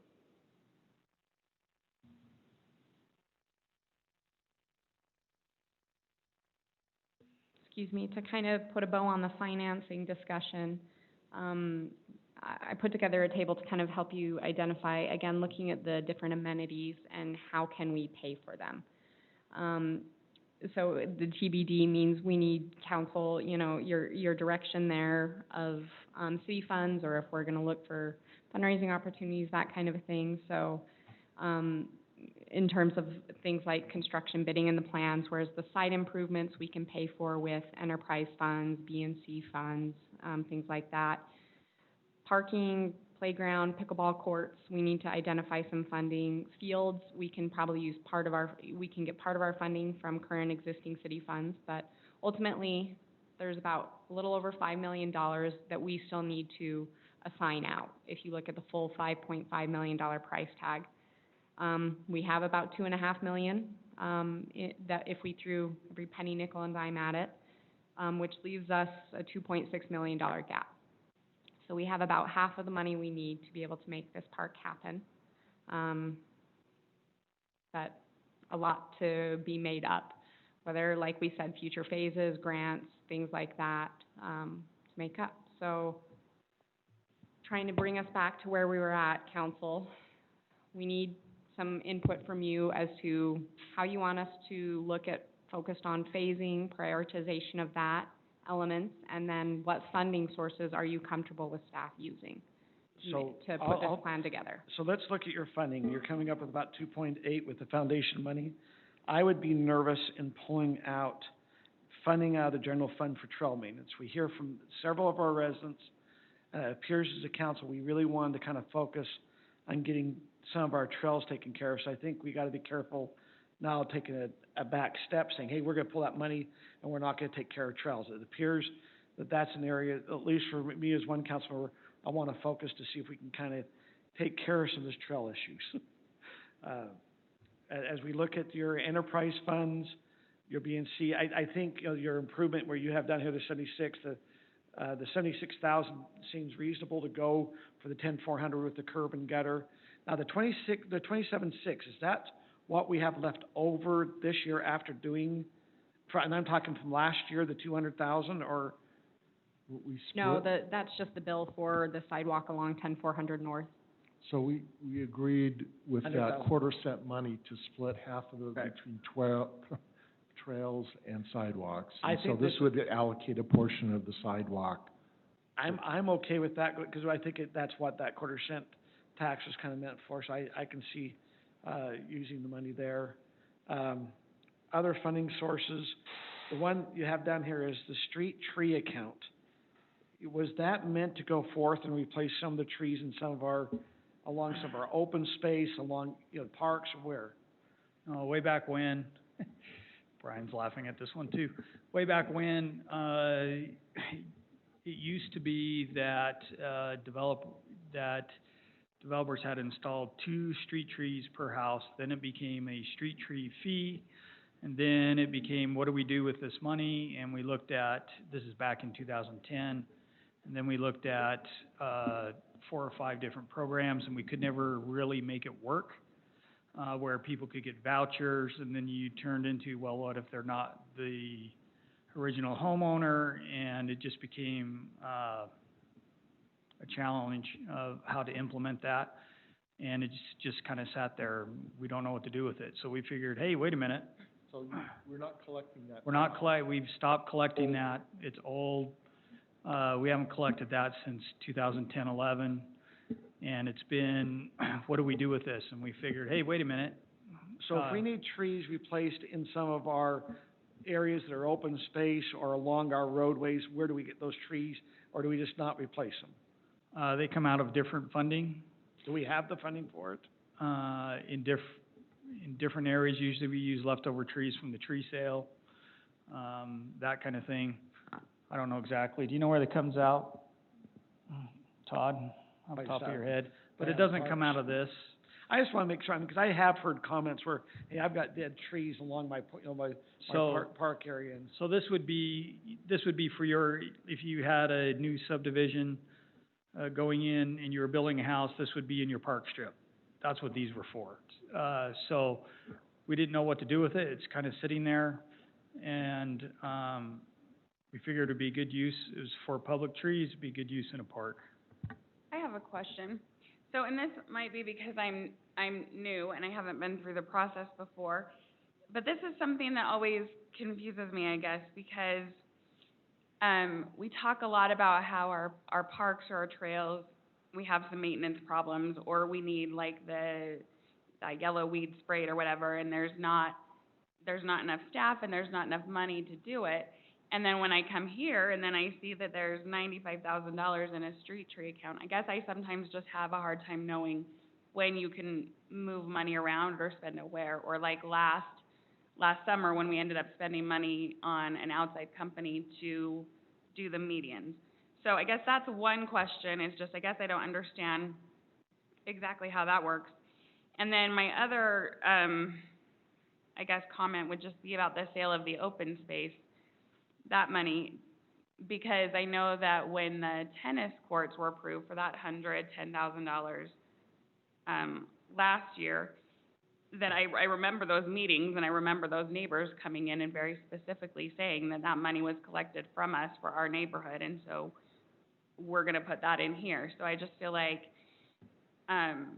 before I would feel comfortable using the sale of that open space money for a different park, I guess I would need to feel like we had a policy about where that open space money is gonna go generally, so that, down the road, we know. Because I know for me, like when I heard that discussion, like as an open space resident, I thought, well, then where does the money go to my neighborhood when my stuff has been sold?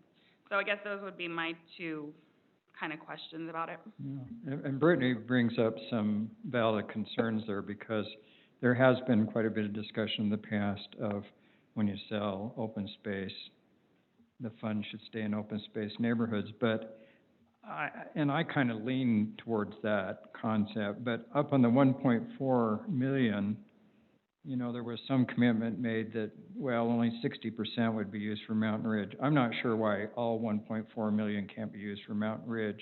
And then I would keep the sale of the open space property in the open spaces.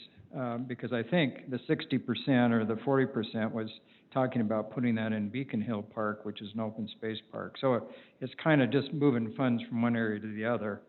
And you know, I would rather see all 1.4 million just go into Mountain Ridge Park and get some first things done here. Because you have some nice phasing here that we could actually fund a fair amount of a phase, one or two. Yeah, and I'm not even necessarily totally, I guess I'm a little bit, but opposed to using the open space money. I just feel like we should have a plan for what we do with that, so it's always consistent and always the same. And Kim had made a point, I don't know, maybe Kim wants to make her own point about maintaining what we have. Oh, yeah, well, I just first want to say I'm in agreement with Scott and Brittany there. For sure, we need to have a plan of, is open space money going to be just primarily for open space, or can it be used for city parks as well? What can that be used for? Because it's kind of hard when we have, for example, Beacon Hills neighborhood that was never, their park was never finished. They were promised a pavilion, never got it, told we don't have the money for it, but we do. So I think that's something to look at. But one of my main concerns is we have such a hard time maintaining our parks as it is right now. And before I even want to proceed with this Mountain Ridge Park, I would want to have a maintenance schedule from Josh of every park, every open space, and that includes repairs, that includes basically, you know, a 10-year plan of, you know, replacing equipment, maintaining baseball fields, that kind of thing, so that we know if maybe we can afford this park, but we can't afford to maintain it. And that's my big thing there. And just my last point is, if you're looking for direction of City Council on where to proceed with this, I think we kind of feel like, you know, starting with the All Abilities Park is a great way to start out, start raising funds for it. I think that we can really raise some money with grants and private fundraisers to get that All Abilities paid for. So you're talking about maybe on this plan doing Area A? Yeah. Because that's parking lot and the pavilion and the All Abilities Park. It's 1.5 million. Yeah. But we have a lot of that funding here, plus we could do some big fundraising. I mean, it's a holiday coming up. I bet we could raise some money. And you know what? I mean, we do have that 1.5 million, but I think Area A is the primary area in which we could get the majority of grants and fundraisers. So almost saying set aside that 1.5 million for the Area D down the road in which we couldn't get as much money, and see how much we can raise off of that. Talking about area Oh, sorry, area B, area A and B. A and B, Yeah. okay. Can you go back to the funding, please? Yeah, you want me to answer Brittany's questions? Are you looking at this one? Oh, That's what I'm looking at, A, B, and C, but there's an A, B, C, I'm and D. sorry, I forgot to label those, Oh, you so- did D. You were looking at D. oh, area A, B, C. You're looking at the four-zone map. 4 zone, and I'm looking at the 3 zone. So and you're saying area don't have A and B in the 4 zone, Kim? Shoot, I don't think I have a 4-zone It's the one. one that has, goes all the way to D, A, B, C, Oh, D. there's another one. Oh, yeah. Sorry. Oh, area A, B, C. Okay, so you wanna focus, you would encourage us to focus on these three first, A, B, and C.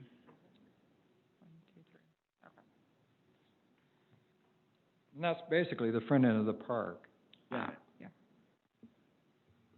So, C's 800, so you're not gonna get that. okay, can we go back to our funding, so, because I think it's answered some, I think the 1.4, I'm okay with having it go all the way towards this park. The 360, I'm okay, the 400. The 95.7, less we, I guess I don't really have a big concern if this is where we need to finally allocate.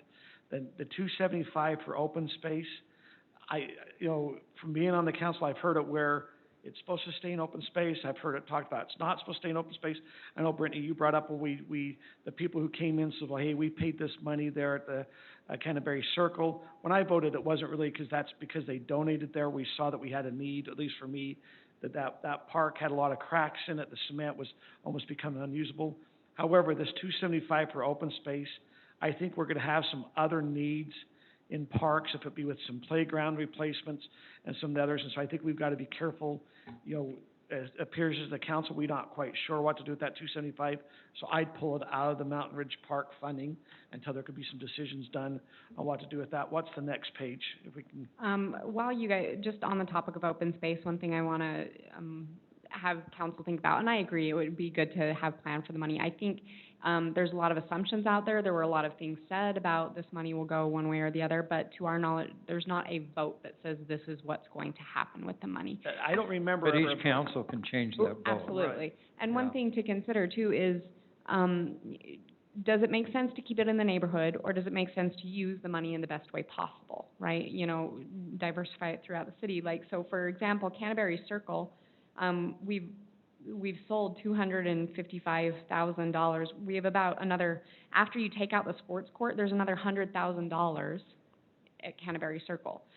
Is there something you wanna spend in that park for another $100,000, or does it make sense to distribute that money? I remember discussions that we had, and I don't remember if you were on or before, but we talked about it, and the consensus in the group was the open space money should stay in open space, but be used wherever it is best Within within any open space within park. any open space. It Yeah. didn't belong to any resident or Because any you're subdivision. gonna use some of it in Mercer Hollow coming right up here too, Yeah. you see.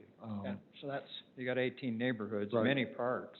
So, and those neighborhoods, some have parks, some don't, some, they all pay fees. So, personally, I support, if you wanna keep it in open space, I support that, but I would not, under any circumstance, restrict it to the homeowner who sold the land or the subdivision it came Right. out of. Just remember I- that this was an attempt to identify everything. Right. Now, you could,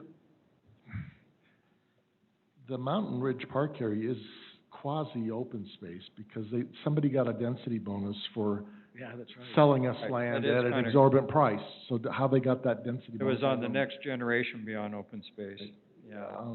So there, you could, I don't have a problem with using it anywhere. I do think there are specific needs in open space that need to get addressed, like some areas in Beacon Hills, and I think there's another one on that hill where they sled a lot.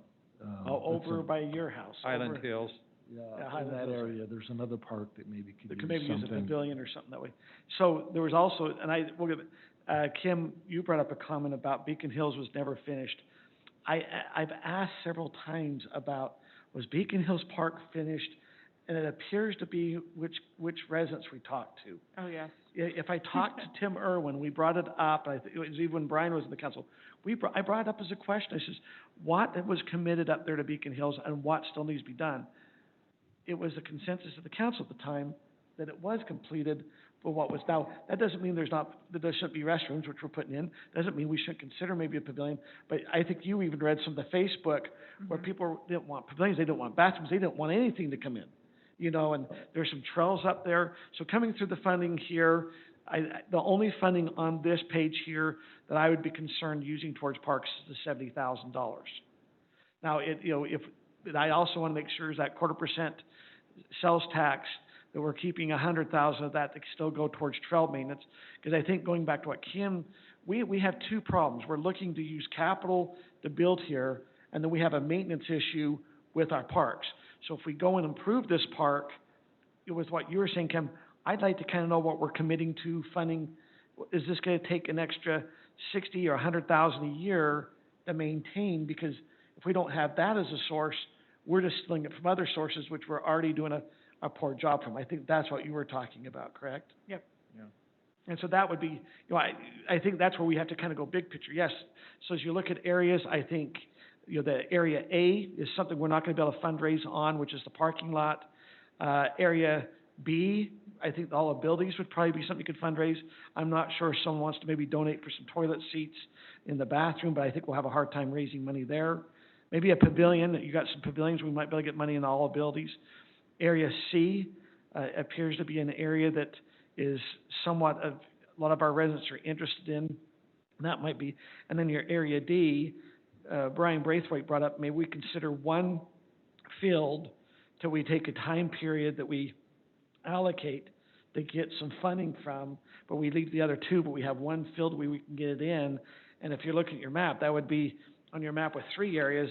It'd be interesting to see what we can get funding wise. I don't know where we're at. But it'd be area B, A and B on the 3-phase, right? So, I do think at some time we do need to get, if we could get area B, where we maybe do B as the fundraising for the field, and if there's way, even if we put in the pickleball courts without lights, with them just stubbed, and then add lights later on, just to kind of, and I know we only have so much funding. I'm not interested in going out and get a new bond. I'm not interested in raising taxes to try to, at this time, to try to fund this park. Now, we have to look, is there other sources we have to look at for all of our parks, for other funding sources? We might have to look at the whole park thing, but not just for Mountain Ridge. Let me just make a quick comment about Beacon Hills Park.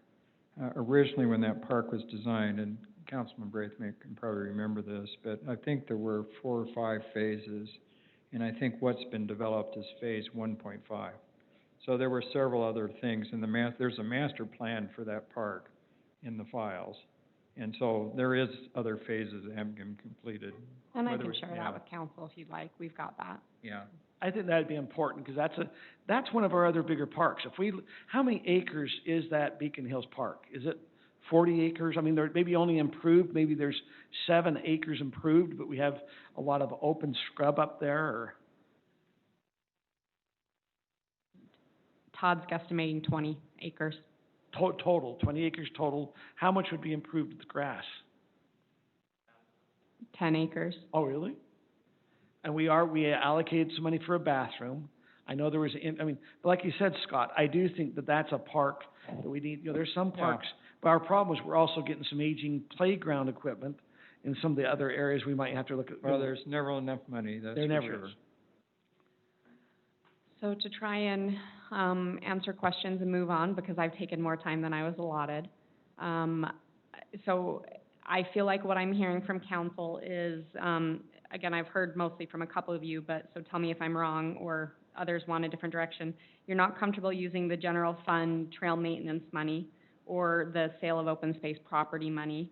And you want to make sure that if we do put any of the 0.25% sales tax, that we are leaving some money for sidewalk repair that we have recently allocated there. Yes. Yes. Anything else anybody wants to add on funding? Agree. And then in terms of phasing, I'm hearing, so looking at the map that I'm on currently, A, B, and C is what you would like us to focus on, you would like to come sooner rather than later. Do you know, when I look at it, I would kind of do the phase one, area A and B, because it seems like you might be able to get some funding coming in from these soccer people. I don't know what, Brian thinks. Which would you favor? Would you like the A, B, and C on the phase, or would you do just area A and B on the phase? Because there is that soccer field where you might get some interest in fixing it up or some funds. We have current interest in it. I think, again, as I stated before, there's an issue of momentum. And as people see the whole park coming together, they're willing to contribute. If we would have to share a plan that shows that it's moving forward for us to get good fundraising for the All-Ability and the pickleball, they have to be able to see that it's happening. So it's possible you could put the soccer fields in and show that the park is moving forward and actually get more interest in the All-Ability because they can see the whole park coming together versus just doing a smaller portion and having an All-Abilities next to a big weeded field. So I think we need to look at that as a momentum kind of thing of we want to get this done. We want to finish this piece of All-Abilities because we don't have the funding yet. We've got this wonderful park that's moving forward, and we just need the money for this, and that momentum keeps it moving. I think if you start with the All-Abilities Court, even though we can fundraise for it, that if we start fundraising for that, I think that will take the attention off of everything else. They'll see that we have money there, and it may lessen it. So if we show that we're moving forward with it, but there isn't funding for this, we need your donations to be able to do the All-Abilities, then it's that momentum. The park is moving forward, and we just need your money to help us finish this piece in it, because we don't want to leave a hole there. So, Brian, what you're saying is maybe say, we are putting in, if you're like part of A minus the All-Abilities, and we're gonna try to put as much B as we can. Maybe we go get an agreement with the soccer, we start putting pickle, because they start seeing that as a complete park without other fields.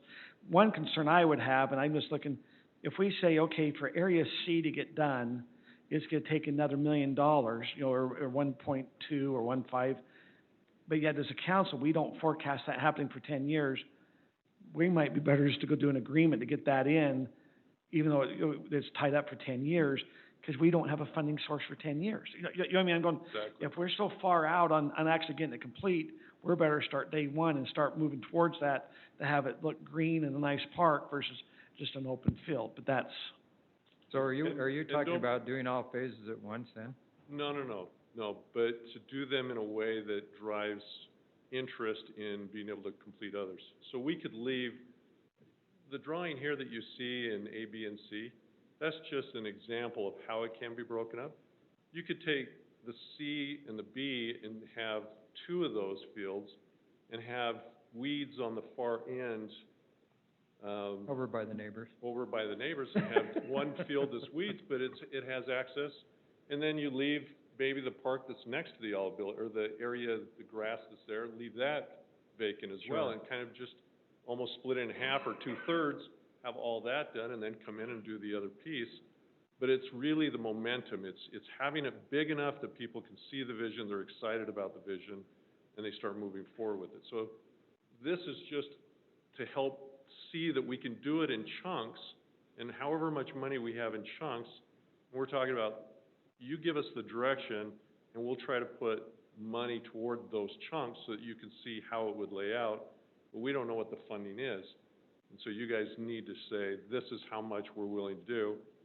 We'll look at how much we think we can get for grants and fundraising and what it will cost for those, and then there's got to be an infrastructure put in there anyway. So there's the park itself, or there's the All-Abilities, but there's an infrastructure that has to fit around it. So the Qualtrics pickleball area, that sounds good. And we would love to go to some of the commercial Yeah. entities. Adobe, could have some of it. We had interest in some of the pickleball courts and have an Adobe day where they could have all their employees come up and play pickleball or something like that. I mean, those are the things we can talk about. It was more interesting when it was a tournament because then they could pitch in that. but they still might be interested, because we're not that far away. But you're gonna need to do your parking lot right up front. We, At least a and portion of there's it, you, concepts A of big that. chunk of it though, 'cause you gotta, You have to that, put- well, You don't have to put asphalt, you can put, just gravel in there. You have to put the sidewalks in, you have to put the street in, there's certain pieces you have to put in, but there are ways that we could save without having to put that asphalt in up front. or at least do half of, I think you need, if you have it gravel, then people who, I don't know if they wanna really invest, you know, but I think you could do half the parking. I think there were, 200 parking spaces there, at least get 100 in or something like that. right. It's that kind of concept where, So could the park committee come back with a phasing plan that they would like? I mean, it's This kinda is- hard for us to this- Well, come they'd have up to with work with financing Aaron if on we the don't know. funds. yeah, it's in conjunction with Aaron and with Right. Rob, and being able to say, these are the funds and this is how we think we could allocate them. But that's what we're looking for, is you tell us what monies we can play with, and then we'll come back and say, look, here's the concept, we're gonna have this, we're gonna strip down these pieces, we're not gonna put any trees in these certain areas or whatever. We'll minimize the costs in certain areas. I mean, Rob knows what pieces have to go in and which pieces we could hold out. It might cost a little bit more later to do it, but it may be the momentum we need is to push certain pieces now to get it happening. So I think, Aaron, do you have an idea from council on what funding sources we can tap? Yes, I'm good on funding, and kind of what I'm hearing is there's less interest in the fields in terms of a phasing approach and more in the other parts. To start out with, you know, Mhm. obviously you wanna finish the park, but to me, it looks like you've got about 2.2 million you could start with. Okay. I mean, for me with the fields, if we don't, to me, it's still that plan. We're saying, yeah, we have the fields, but we're not gonna fund it, but we need to find out, when is it funded? And if we're 10 years down the road, we might as well go do a partnership with a private entity to get That's them a in. really good point. Yeah, just, you know, that's, I think we just have to have, what is the plan? 10 years isn't the magic number. We've talked as low as 5 with the people we've talked to. If you're talking 5 years, our bond, our park bond comes up when? Tyler? Is it 20? 27, 28, 27. 2027. So we're 7 years away from really having a lot of money free up. That might be, we wanna, I'm Which gonna, we've spent.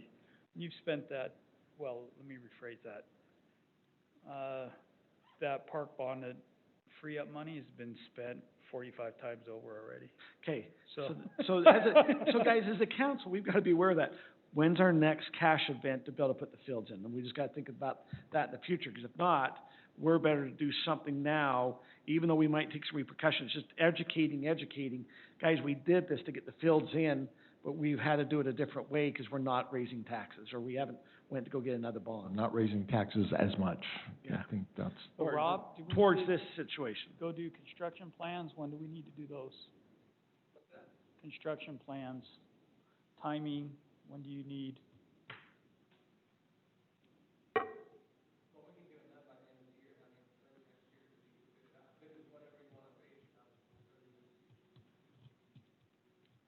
so if we have if we have an idea what elements we want, we can do construction plans, and those are good for, as long as we don't change the elements, right? So we've had an open house on this plan. Not on this one. Okay. We ought to maybe just, Oh, Well- on this updated Yeah, one? we did. there was Oh, a variation I'm sorry, of I'm this. misremembering. Yep. We did. We Um, had one with just the 8 pickleball courts? Yeah. Uh-huh. Yeah, there actually was one. Yep. Oh, you're right. I It wasn't was- able to attend that time. Me too. Well, there was one in November. Did we do one in March? we did. Did one, 'cause I had somebody overhear me and thought I was saying we'd had 27. So we I have remember we had a done one lot on less this plan. interest. Yeah, and- that's right, we did. And the feedback was good, if I'm It was remembering good.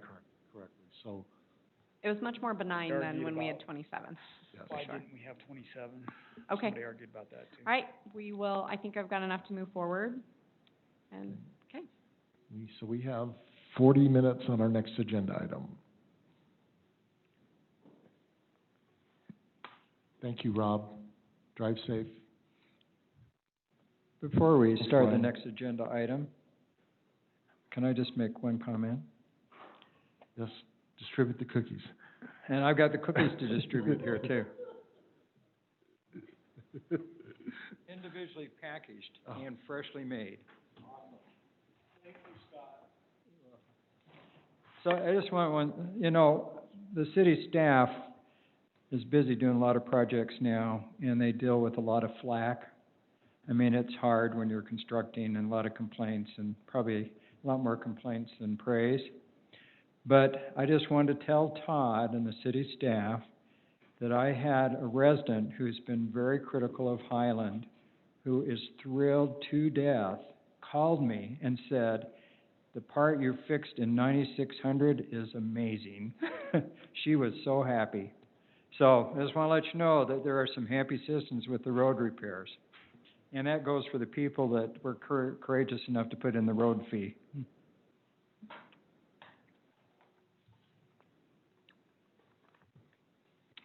All right, our third and final item for this evening, an evaluation of the general fund. I think we're on a potty break Very good. of sorts, because we're missing a couple of, so if you have jokes to tell or stories about your new home, did that finalize, that fund? We are still recording and streaming. You're welcome to talk about whatever you want, but just FYI. We're just about there. Just about there. So for those of you that are listening, we're on a 2-minute recess. And 3 of our council members, now 4. I'd like it to be on the record that these are good cookies that Scott has provided. Yes, I'll go ahead and mute us just for until everybody gets back. okay.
So, he's a blonde and doesn't know.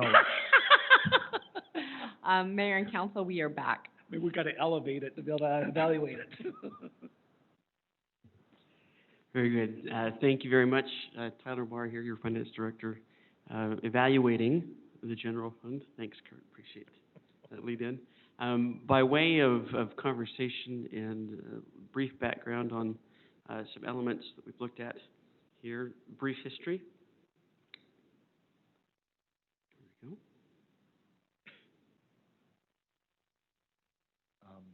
Maybe you should just sit at her desk there and push the button. She has a mic too.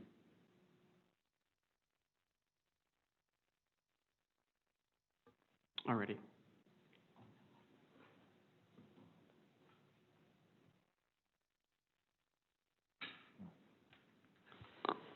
So there was a study performed here, commissioned back and completed in 2019 on the general fund there by Lewis.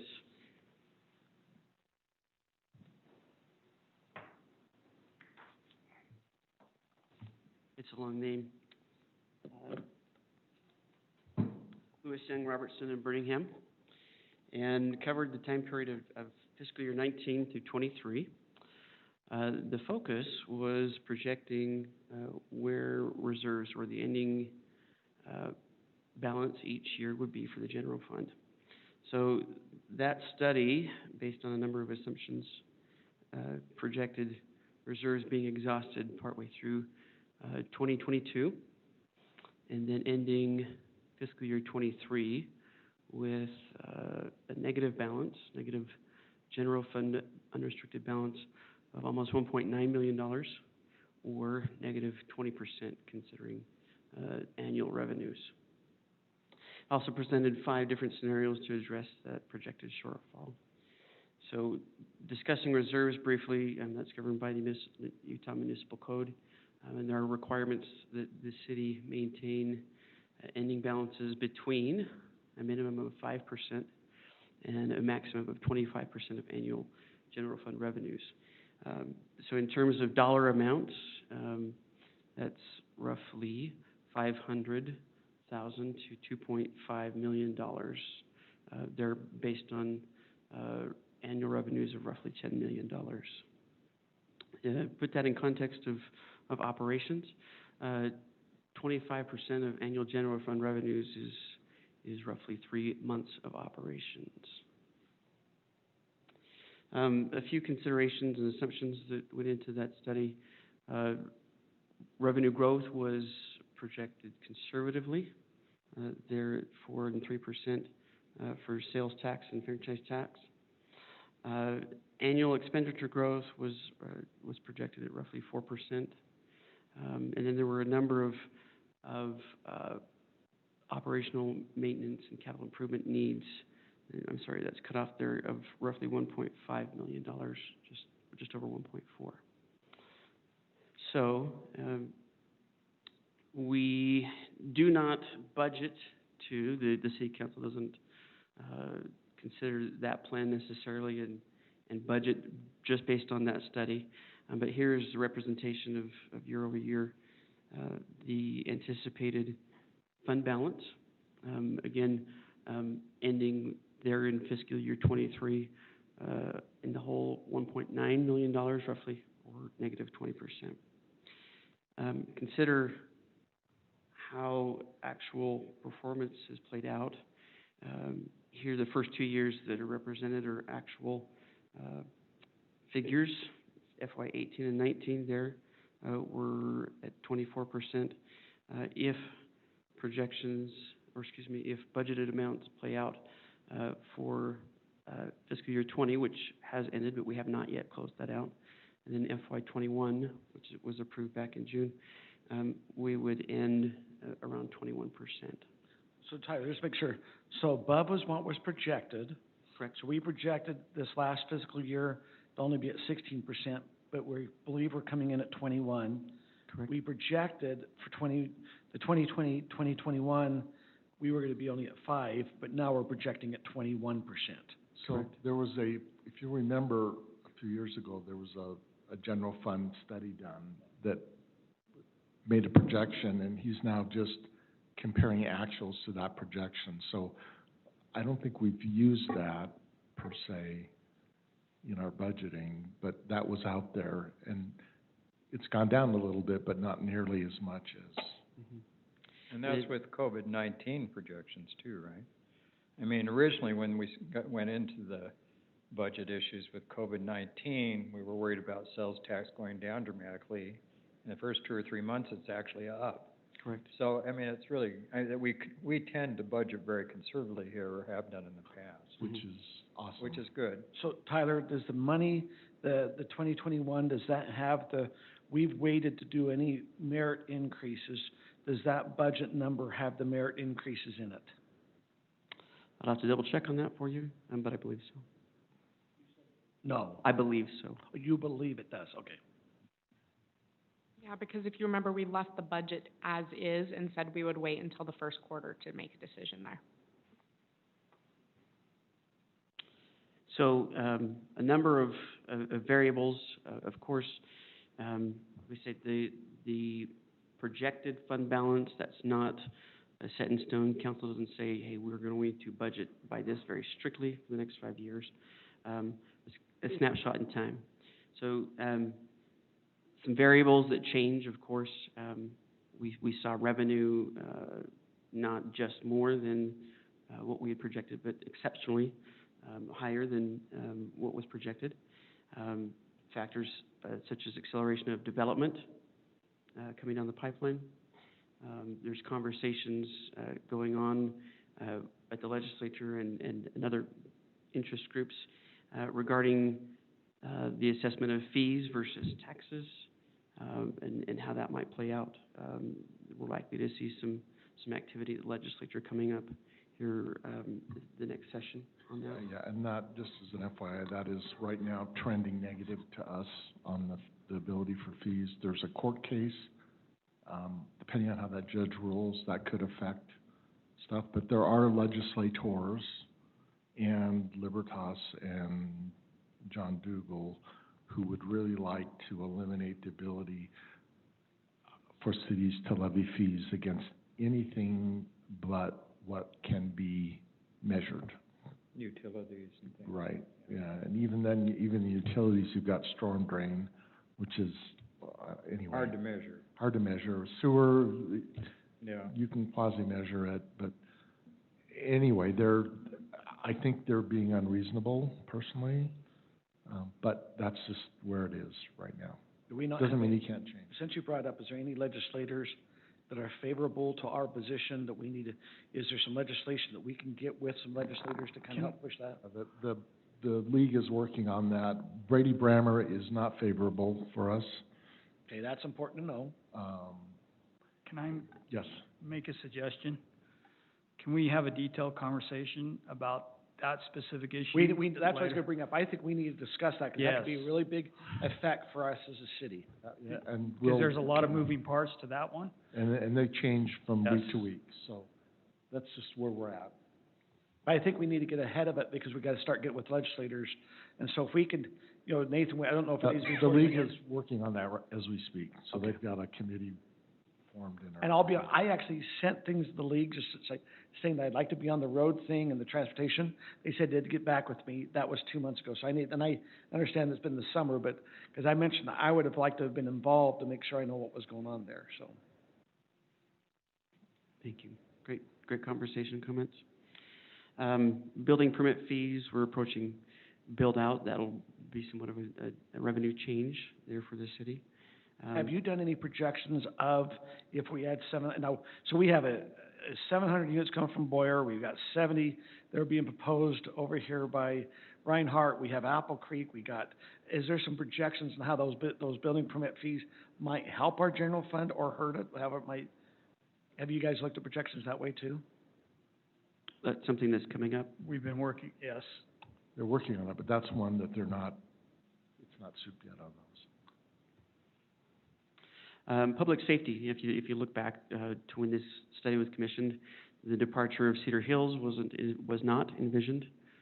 Also, the general planning of what proportion of the general fund expenses should be dedicated to public safety is always an important consideration for cities, and one that was not specifically addressed in the study. Also, increased interest in retention of open space. That's a priority that seems to have shifted there. Other considerations to keep in mind, cost of life in general increasing. Utility rate increase is possible here in the short term. Public safety impact fees, or the portion of impact fees for public safety versus the actual bond or the cost of the buildings. Sunset clauses on road and public safety fees that are coming up. Public safety costs in general. And then the elements there in the original study that was about $1.4 million, but a continual question of what are the unmet needs and the priorities of the council in terms of operations, capital improvements. The study addressed those appropriately at the time, but that's something that we need to revisit on a regular basis. So as far as next steps, recommendations there, looking for guidance and consensus from the council as much as we can on what reserve targets ought to be. Going back to that point there earlier in the discussion, 1% equates to approximately $100,000. So, if you're thinking about trying to stick within a range, whether that's 20 to 25% or whatnot, $100,000 is 1% of movement there. We'd like to consider updating the general fund study with particular focus in these areas: public safety, fee and tax legislation there, what the mayor alluded to, parks and open space, operations and maintenance, capital improvements, and overall contingency planning. We're talking about multiple variables here.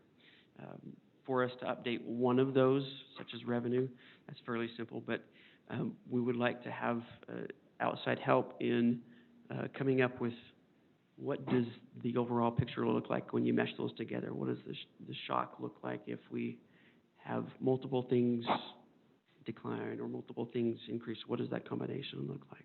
So with that, happy to take any questions. What would it cost to get outside help to help?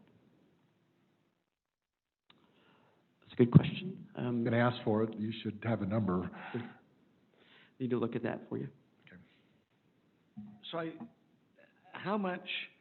understand this is a good snapshot. It's like what we just did before, where we forecasted, and I understand it's only a forecast, but we've been off, in our forecasting. So I'm just going, we can go pay for these studies.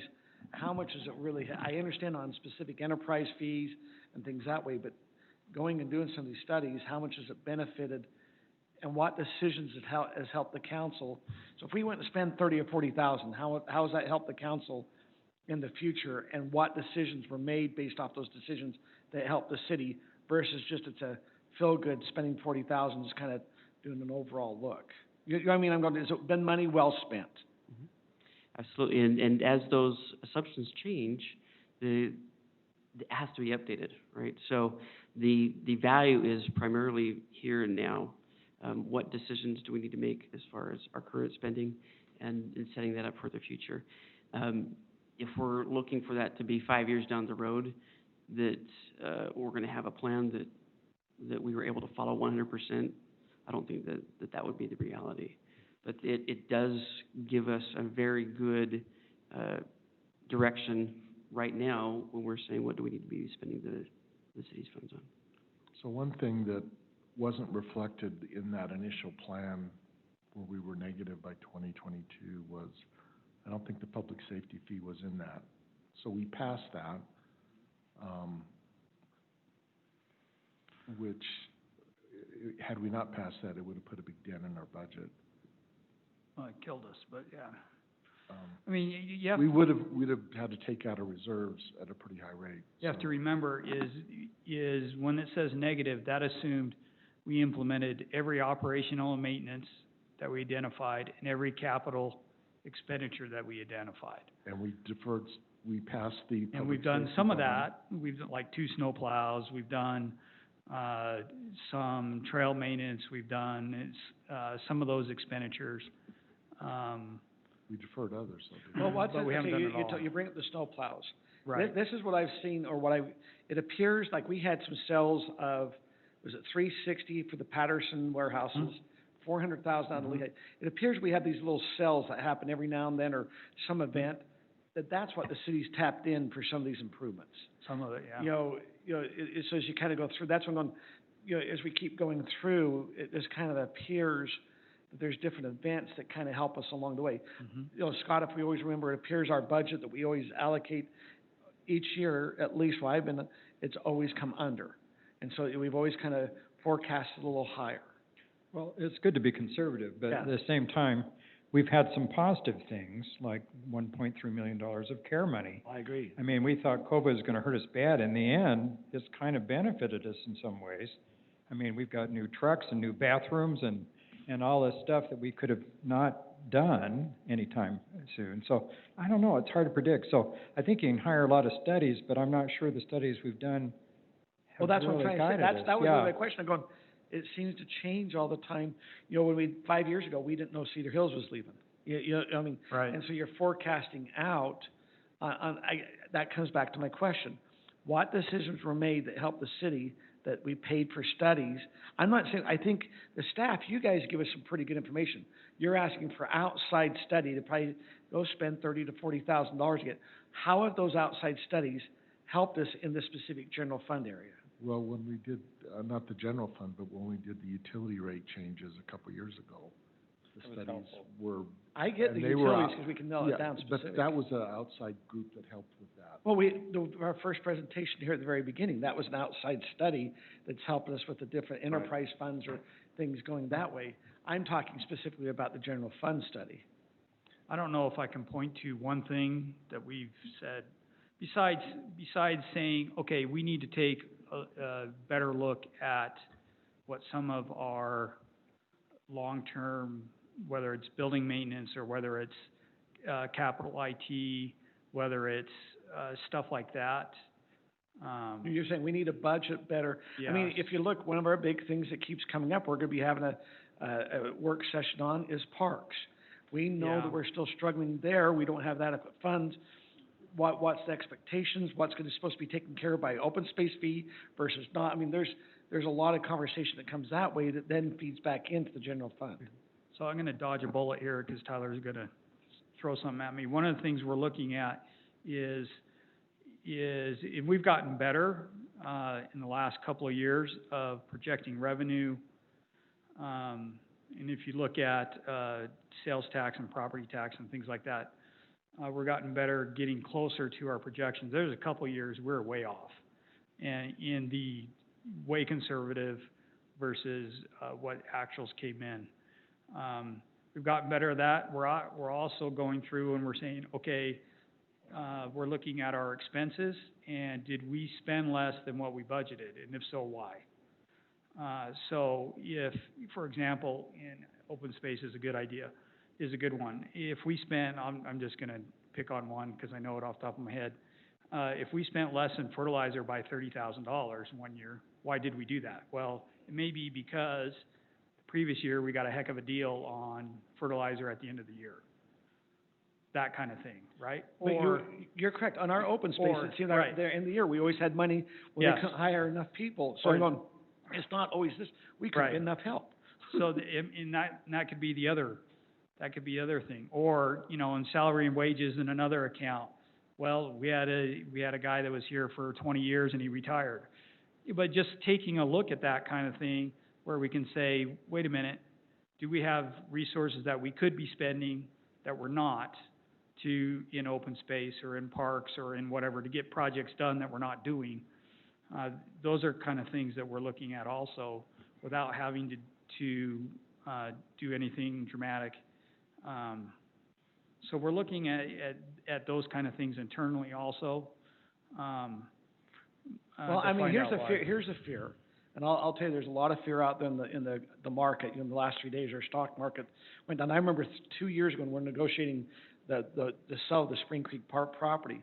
We thought we were heading a little bit into a recession, and so we were nervous what might happen price-wise. Well, now you go down 2 years or 18 months, we had some of the best economic data. Scott, you were on the council during 2000, you came, was it 10 or 12 you came on? I was originally on 10 and then 18 again. But you look at 10, you're in a totally different financial situation going on. Right. We might have a pullback, and that was why we have to have that reserve. I mean, we don't know how long this is gonna hold. COVID, when it started in March, we thought we were heading for a tank, you know, and it ended up being okay, but we can't always say, oh, we're gonna get out of it. So, I mean, there's some fears that way. But, you know, the vaccine's gonna be here between 2 to 4 months. And when people start getting vaccinated, I mean, there'll be people that don't, but I think the economy will kind of come roaring back personally. So I'm not predicting a recession. Well, it depends which you know, retail, certain retailers are way up, some are way down. Real estate, everyone thought was gonna take a hit. It has only zoomed harder. I mean, you can't know. Each the different sectors, we've done better in Highland because of the online sales tax. I mean, if you really look, our online, we benefited from COVID. Scott, you brought that up. We've gotten COVID money, 1.3. We've gotten the COVID online sales. You know, we've had, it's been interesting to see how we've, responded through this.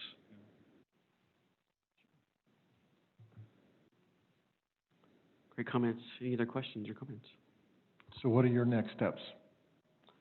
Get you a cost on the general fund study, and then move forward with that.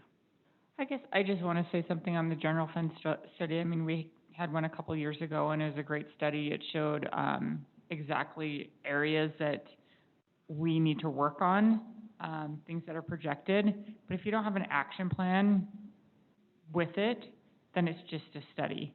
And so if we're going to do another general fund study, then there needs to be an action plan so it actually provides the financial results. I mean, basically what Kurt was saying, if we're going to spend this money on it, then we should use it. Because there's many times, and Brittany said, well, let's look at the general fund study.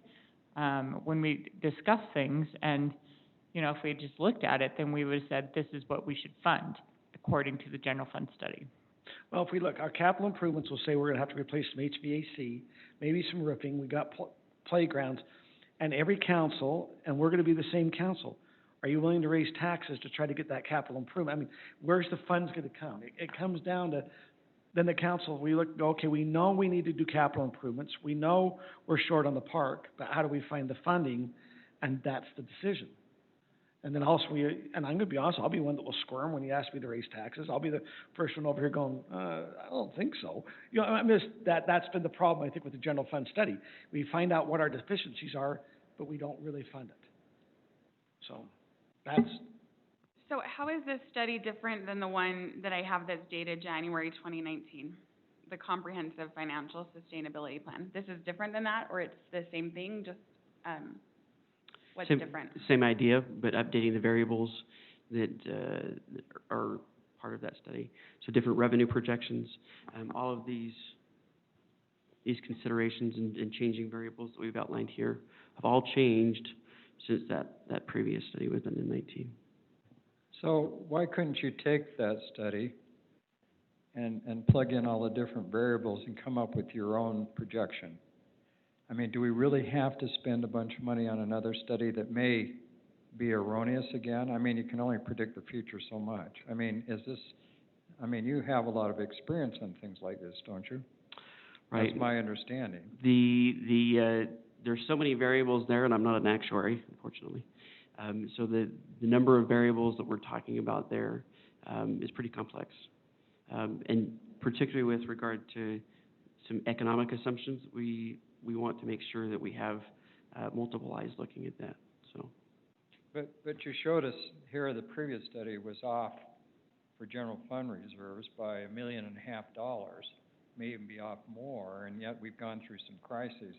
So I'm not sure the value of these recurrent studies if they don't really, if it's like Kurt says, if we don't have an action plan, or actually Kim said, if we don't have an action plan, if we don't do anything with it. And I think the big thing that's hanging out there is whether we're going to have to change our whole fee schedule or eliminate fees and go to property taxes for our funding. I mean, I'd like to know that, and I don't think we're going to have an idea until this next state legislature's done or these court cases are done. So I'm not sure about what, I think there's too many things up in the air right now to fund another study that's gonna be erroneous in a couple of years. So there- I mean, that's my feeling, I don't know. Yeah, there's two things.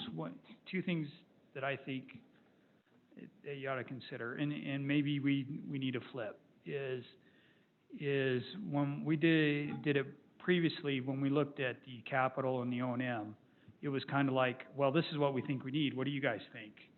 And it really wasn't a lot of in-depth discussion on, do you guys agree with this or not? Does the council agree, when I say you guys, sorry, does the council agree with this or not? And is this really what we need? And there wasn't a lot of, it really was a Band-Aid. This is what we need now, we think, and maybe there needs to be some more discussion. And really, we need to hone in on public safety until we get that under control and understand that. A lot of this stuff, I mean, if you remember when we did that market study, and as part of that plan, we had the analysis of Boyer. Until we get public safety under control, we're gonna get the same result. The flip side of this is that, if and when, the council decides to do a, tax increase, you need something to show the public. And it's a lot easier, for the public to accept, at least in my experience, something from an independent than, hey, staff produced this. You know, we may have the most expert people in the world, but it's a lot easier. Well, this is an independent firm that came in and analyzed everything, and this is what they're saying. So, and maybe that needs to be a committee thing and citizens involved and all that kind of thing. I don't know, but those are just two thoughts that I had, sitting here.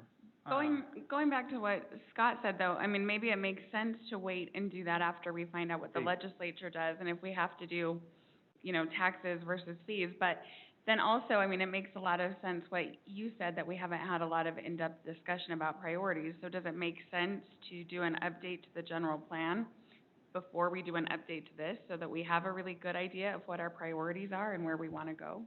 You could, yes, your general plan isn't gonna get you your O&M and your capital priorities. Does that make sense? Yeah, but I mean, doesn't it help us get just kind of direction a little bit more? I mean, 'cause it's something that we need to do, we're already putting it off, right, for a couple of years? Like, it should have been done. Yeah, I mean, it's 08, so we're 12 years, so yeah. But you're 2 years out on a general plan. But it won't, like I said, it won't get you your capital pin. So the general plan, I think we could cost $100,000, we'd have to put that. 65 to 75, yeah. Okay, so we need to put But that in the close to budget. Then it takes about a year, I think you have to go bring in, 2 years, you bring in residents to kind of give input, you do a lot of different market studies that kind of update our general plan. And then you got, okay, what was the update for? What's the purpose? You know, because you're painting a vision. And that's, I think that's what we have to kind of, because I know we talked about it. Seems to me the general plan is more focused on land use. It is. Right. And that, And as opposed to how we're spending money, what capital improvements we need to make, building, But you need to keep it relevant. maintenance, you know, what do we anticipate failing soon or not? The tax versus fee thing won't get resolved anytime soon. There are a bunch of variables, but the net money that we need to get is not gonna be impacted by whether, if it flips to we can't do fees, we have to go to a tax or not. So I think that's good information to know on an action plan going forward, but understanding what our needs are in terms of monetary needs, we don't need to wait for that, I don't think. But understanding how the current projections for Boyer, which have changed in the last, 6 months, they went from slow down to put the pedal to the metal. Talking 200 a year. So, for example, we go into October's work session on open space, and the council says, we want to spend $10 million a year to improve it. Okay, where are we getting it? On capital and another 5 on O&M. I mean, I'm throwing out there and exaggerating on purpose, because we won't spend that much. But, well, maybe. But, I mean, that's a real life example, right? So if you talk about priorities and things like that, that affects us greatly. So maybe the conversation needs to be on those type of things. Yeah, I think we need to prioritize things, and, you know, like we just talked about Mountain Ridge Park, which I think there's a fair amount of enthusiasm for, but I think we have to have our priorities, so we have some idea what we're gonna spend money on and how much they're gonna cost before we start doing another fund study, in my opinion. I think you need priorities first. I don't know, what do you think, Brittany? So Scott, are you thinking they need to bring a list of like what capital Well, improvements? yeah, it'd be nice to have a good discussion, say, these are our priorities. I mean, beyond what's going on now, because there's a lot of big priorities occurring right now, a lot of big expenses. But I'd like to know that, and so you can factor that into your general fund study. I'm okay with that. I agree with that, because I mean, if you don't have priorities, then you don't know what to spend your money on, kind of thing. I mean, I'm just thinking about my house right now, and before I come up with a budget, I need to come up with a plan first of what I'm going to spend that budget on. Well, and then that's where you look and you go forecast, okay, we have a desire, we wanna put $250,000 a year away for capital improvements, and then we look at our general fund and go, well, you don't have that, where are you gonna pull it from? And then we gotta say, okay, what are we gonna do to come up with it? And I think as a council, we've gotta be a little sensitive, because I think that's where it's always failed. You know, we can put the list together, it's always been the funding source. So we can do that. It's gonna take some time, but we can do the, I mean, quite a bit of time. But we can do that for open space, the stuff in the general plan. We already have streets and roads. You have open space and trails. You'll need that for building maintenance. You'll need that for, what else? Help me out, guys. We basically have it for, well, no, we don't. We're pretty was good gonna on say, IT. IT, fleet replacement, but these numbers are going to, your eyes are gonna fall out, just so you know. We're not gonna fund it. I'm gonna be very honest, and open. Right. We're gonna get the numbers and then go, So, no. But then you go through your priorities and say, we're gonna fund this, but not this. Because we're a city of limited means right now. I mean, we can't do 100% you need to property tax push increase. Brian and the Parks Committee to get their prioritization of the parks improvements done and repairs done. And Right. so, So our last feasibility study, we do have a list of everything that needs to be funded, that doesn't need to be funded, don't we? that's just Band-Aids. Aren't Band-Aids our number one priority then? They were, And then our wants? they were at that time Yeah. for staff. I don't know if the council ever said, yes, we agree with all these. So that's been the issue. I don't think it happened. Then what happens, we have our emergency. We have we have a heater or something that goes out, and we try to find the funds. We never funded the replacement in the fund. Right. So for example, we had add a person to, parks and open space, or add money for, playgrounds. That's never been the priority. So, you know, Todd and I have talked about this, stuff before. We're happy to do the work, but if we're not gonna fund it, why are we gonna spend 6 months doing the work? That's what's, see, that's why the open space fund, the 275, really, the only reason they spent 110 is the residents, I think there was some money there and come kind of running. We have 275 that we can say, hey, we got some playgrounds, is there some areas in our parks that really need to go? And you have 275 that we can allocate, if it be, we wanna spend 125 now, you know, we wanna spend 170, you know, whatever. Well, I think it seems so many times that, you know, our priorities are whoever has the loudest voice. And so when we have people come and say, hey, you know what, we have this problem, it might not be as big as a problem as what we know is as big as a problem, like snow plows, or we need new trucks, you know, not those ones that people can see. And so if we have that priority list and say, you know what, right, that is a problem, we're gonna put it right here on our priority list. And so maybe tennis courts aren't as big a priority as snowplows that are falling apart. And maybe the 110 wasn't the most priority in our parks. Yeah. It could have been somewhere else, but that was, like you said, the residents were here in front. Mhm. They were given a good case. They had some cracks in their tennis court Maybe we could have went a different way. The information we had at the time, we made it. But that's some of the issues we're running into, is that we're always I think we have an issue, and so we're trying to find funding for this year. We've had a truck that got in a car accident. We need to now buy a new truck. I mean, that seems what I've always noticed. I'll just make this as an observation. And we're gonna tell you no, then why are they gonna put a list together? You shouldn't say that. You should say, you're gonna give us a list and we're gonna look at it and we'll make a decision. That's And what- maybe we need to add taxes, or maybe we need That's what to I'm do trying to, fees. that's the But whole. don't say, you're gonna say Prioritize. no when you give us a list, No. because that's what you said. But I'm saying if we have the list, we know what to say yes or no to. Agreed.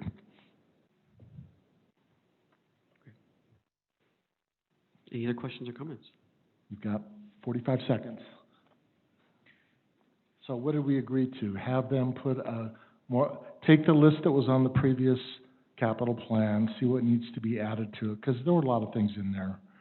And see what needs to be added to it, bring back to the council, let's prioritize it, see if there are other things we need to add, and then say, okay, now we're ready to do the general fund study, because we know what we We have a better idea what we're gonna do. what we're gonna be spending money on. Yeah. Very good. Thank you. All right. We don't need a motion to adjourn, do we? So If we- moved. Okay. It's been moved to adjourn. Is It's there a been second? seconded. And it's been seconded. All in favor? Aye. Aye. Aye. Okay, 10 o'clock, on the money. I feel like it's 9:59. Oh, it is? We ended Oh. early. I don't know. Mayor, can you tell me again who made those motions to adjourn? Scott I made the made the motion, motion. Kurt seconded it, sorry. And Kurt, you seconded? Yes.